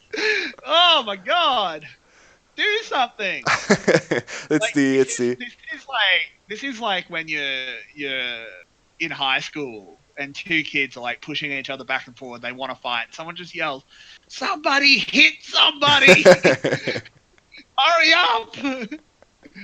Oh, the Baron is Baron is started. stuffed Can again. they Hey. predict that there is actually a mountain break on FTV? Oh!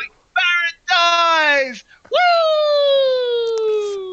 No Yay. one else does Oh, though. Baron is down. So FTV can now do something for 3 minutes. If they want to, I don't. Do you have faith in them actually doing something? I mean, it's at least it's FTV. Last game we had QG taking Baron, and they did absolutely nothing with the Yeah, Baron. FTV gets their chance to waste a Baron buff. Yeah. So now it took us But 20 minutes to get Baron on one of the teams. How much longer will it take for one of the teams to do something with the Baron? This is the next interesting question we're heading towards. I have no idea. This could genuinely be like a 65-minute game. Yeah, and not the hype 65-minute game we had Cerberus with No, Cerberus against Gum. This is 65 minutes of nothing. yeah, it's not like a back and forth scrappy 65 minutes. It's we don't wanna. No, you take initiative. No, you take initiative. But So they get at one. least FTV getting something. Yeah, they've They got get the turret. on the map, but they might be able to force it into an inhib as well. Rika is still really, really strong. Bot lane inhib would actually be huge for the game. Would Yeah, give it really would FTV be. a big advantage. Yep. It's down to half But can HP. they get through the wave clear? Oh no no no no no no no! No, You're not. no, Are you serious, Neven?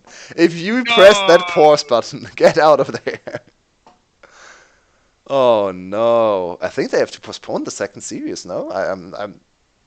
They can't play it. Like it's gonna This start. is very late It's already. late. It's already late in Vietnam. Like Vietnam's a little. It's like I think 2 or 3 hours behind me.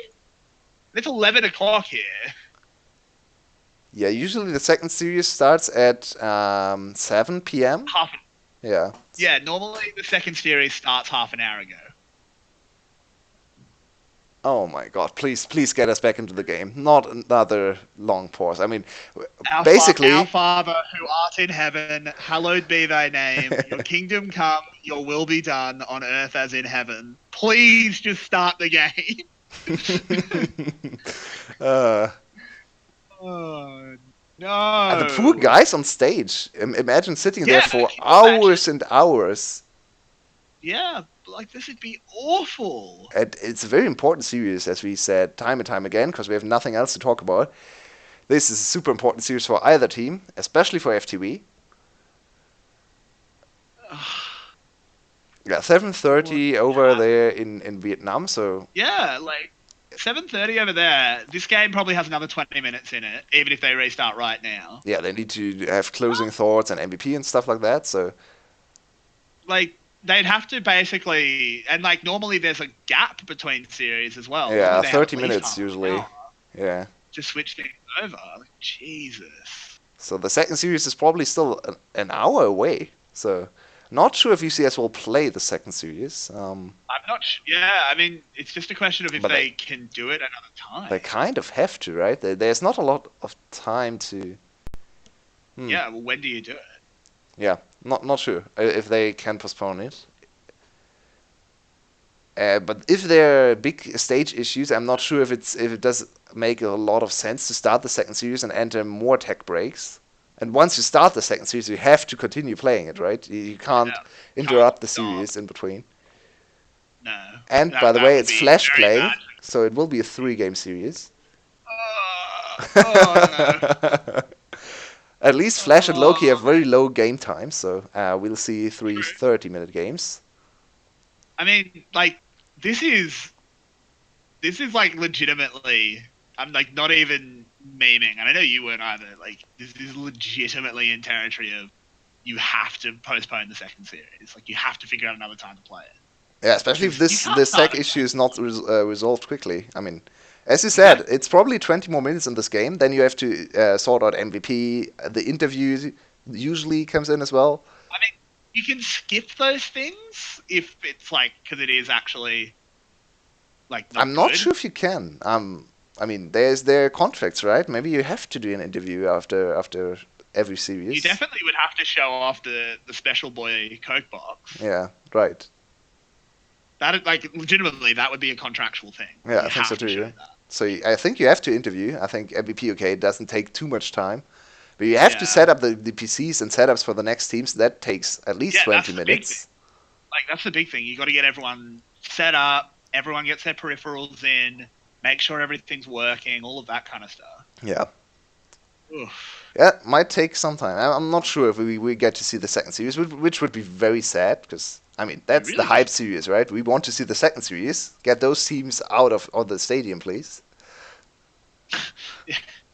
I mean, like, if the series had been played the other way around, we could just say, "Look, guys, it's a bit late. Just gonna call it for tonight." But no, the second game's gonna be so good. Oh, Yeah. Yeah, Loki against Flash. Let's talk a little bit about that second series. Tease it a little bit. Maybe you get to see it anyway today. Who? yeah. I What? mean, I'm What's your favouring scared? What's the score for this series? 2-1. It's gonna be 2-1. Flash. I'd say 2-1 Flash. Maybe it's 2-0 Flash actually. I Last mean, time we saw. I was being a sneaky boy. I did have a little bit of a bold boy moment in Discord last night where I said 2-0 low key Oh wow. because I want someone to punish Flash for their game one stuff. Well, I I do mean, the think Flash last is the time better. they played, they had a great game one against QG and stomped them. Yeah, So that was against QG though. Like, look at QG. it's true. It's true. But I mean, Like Flash Flash even can't. lost games against Cerberus in game one. So I would say in this series, QG's looked as bad as Cerberus. This has been terrible. it's fair. It's fair. Yeah. I think Loki actually looked quite bad last week. They had the 2-0 against DBL. That was a very low quality series. I mean, we had a lot of fun because it was super fun to Yeah. cast, but it was not a high level of play. Then they got 2-0 by EVOS, which is not a playoff team. Yeah. So, They were close. oh, is this the Ooh, replay game? or is this a No, game? this is live. There's Oh, no replay nice. symbol. This is live. We're in. 40 minutes Fingers already. crossed that it stays in. But fingers crossed that we stay in. Remember what happened last time. Yeah, don't bring it up. Don't Keep cast a taking a curse, lot of please. damage in mid. Oh yeah, I'm sorry. Oh man, they're just wave clearing. See if they can fix this out. Bold statement indeed, Pangaro.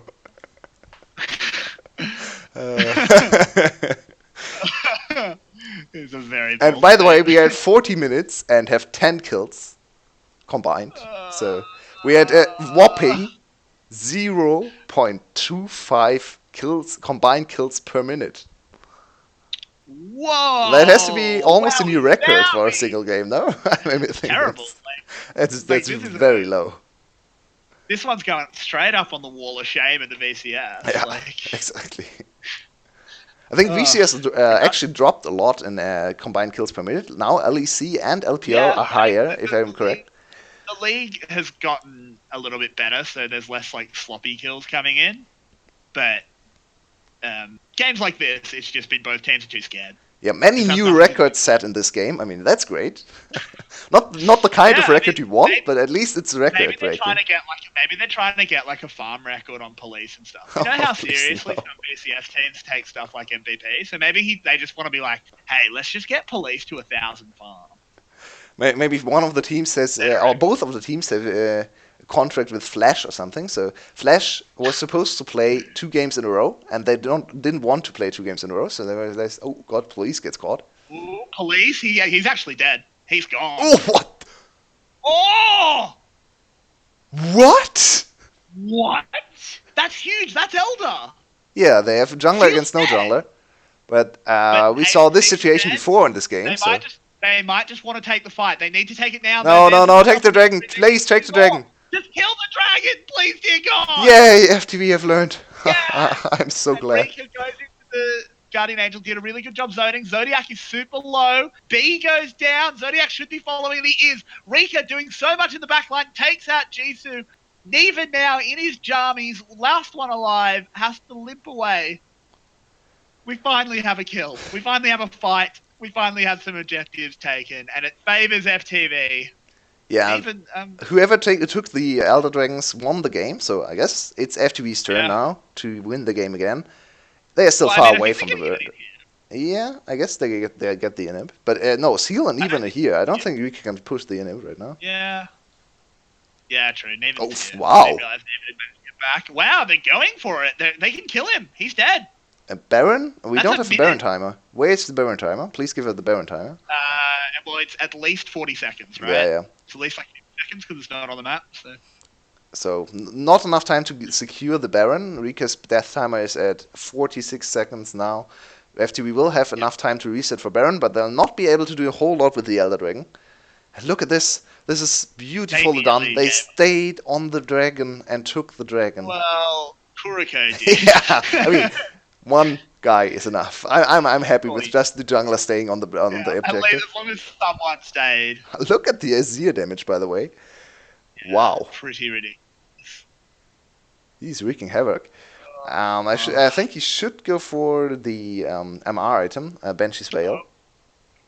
Yeah, I agree with that. He's already full build, so I guess he has to swap his Morelos, maybe? Yeah, I think Morelos... Saddle boots on a mage? Not great, but it's not as viable as doing it on an ADC. Yeah, I think selling Morelos is the better call. He doesn't need the penetration anymore. Penetration is more of a mid-game thing, and the heal reduction... I mean, it's always useful, especially against Blade, but I don't think you need heal reduction against FTV's team composition, so... There's no big healer. No, there's no Aatrox. So quickly. It's not like anyone's like slowly life-stealing themselves back into exactly. it. It's very much people dying super quickly because everyone's full build. Baron is started up, going down quickly. He's on 9,000 health. Here comes QG. Seal, will you actually be able to attend this fight? He goes over. Baron on 2,500. This could be a steal. Neven's in the pit as well, and they secure it. No steal is done. Seal goes into his Guardian Angel. Zodiac really, really low again. Kuriko as well, super, super low. But Jisoo is on getting dove on top. Oh, look at Genza's damage. Look at Genza's damage. Oh my god, Genza. Can he get over the wall though? Does he have the E? He does. He gets over. 1 for 1 so far, but Baron goes to FTV. Now they need to try and stop some recalls. Victory super, super low. Genza still really threatening here. Neven waiting on his Narbar, but it's not even recharging yet. And they will get away with a 1 for 1. Yeah. FTV get another objective, so now chaining the Baron onto the Elder Dragon. Sadly, the Elder Dragon buff has already expired, so it's only Baron now. Yeah. And judging of the games we've seen, Baron alone does not really do a whole lot for these teams. It's nice to have, obviously. With no inhib tower up, it should do something. Like, it should be able to get mid inhib at least. Hopefully, but I mean, mid inhib at 45 minutes does not really matter anyway, so... Doesn't do much. I mean, yeah.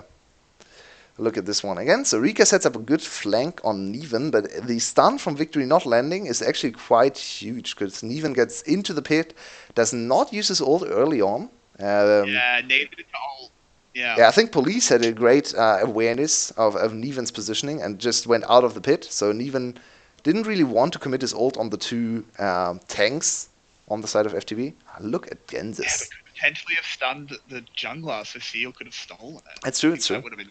But I think he had a black shield But- on him, so I think Yeah, probably. there was a Yeah, black shield that on him. makes sense. Yeah, Yep, there's black still shield. carry potential for Genza. He has looked incredible on this Yeah, he's Azir, huge. and It's a he full does build so Azir. much damage. It's a full build Azir. If he can stand uninterrupted for a team fight, he will solo carry. By the way, we should quickly resync again. Oh, never mind. There's a play happening. Oh, never mind. Yep, Zodiac caught out there. The rage cage is up. Zodiac should be going down, and he is. Seal as well, caught out there. Can he find his way out? No, he can't. He'll go down as well. Neven threw himself in. This could be the end of the game. We could be free from this curse. Yes! And Jisoo goes down as well. It's going to be game. FTV take the series. We're free, boys. We're free. Indeed. So, in the end, FTV takes the series. QG is still... I still not won a single series in the second round robin, and the chances for FTV are still alive. They have to win against TBL now, or they have to rely on QG losing 0-2 while they get at least one game. I think that's enough as well to tie. I have to recheck the math in the pause to tell you if that's true or not. But it's a good start for FTV in the week. They wanted the 2-0. It's a 2-1. What a drawn-out series. We took almost as long as we normally take for 2 series to get through this first one. A little bit of a struggle. Yeah. Thank you all for joining us here. This very interesting series with record-breaking first blood timing. Yeah. Not the way you want, but... Oh, my word. Oh, but we'll have to see what they do here for the second series. We'll have to wait and see how long the gap is, if they're going to play it at all. I imagine they will. Yeah, I think they'll probably play the series because it's not really that bad. late. It's not that late in Vietnam. It's almost 8, It's like but 8 8 is o'clock. okay, I think. Yeah. 8 is probably still If it okay to play the starts- series. If it starts at 8, it's 22. We'll have to see. It's going to be It's going to be a late night for everyone. Let's just put it that way. That's certainly the case. Yeah. We have to decide on an MVP for this third game. Definitely you, viewers. Thank you for joining us. You get the MVP from us. Yeah. It was... Viewers definitely MVP for managing to get through that. Even though, a few people are just waiting for the next series. So, in all seriousness, I think it's really hard to call. Yeah, what won the game? Yeah, I mean, Rika had a really... I think Rika's plays honestly kind of won the game. On the He's the one. Rika's getting the special boy box. Was it Rika? Was it police? Was it Kuroko securing the important objectives? I think Kuroko or Rika was the people that made the plays to win the game. In the end. In my opinion. Yeah, I think team fighting looked good from everyone, so I'm leaning towards Kuroko. He got the secure on the important Baron. He stayed on the Elder Dragon, which was probably the best play in terms of just overall level of League of Legends in the whole game.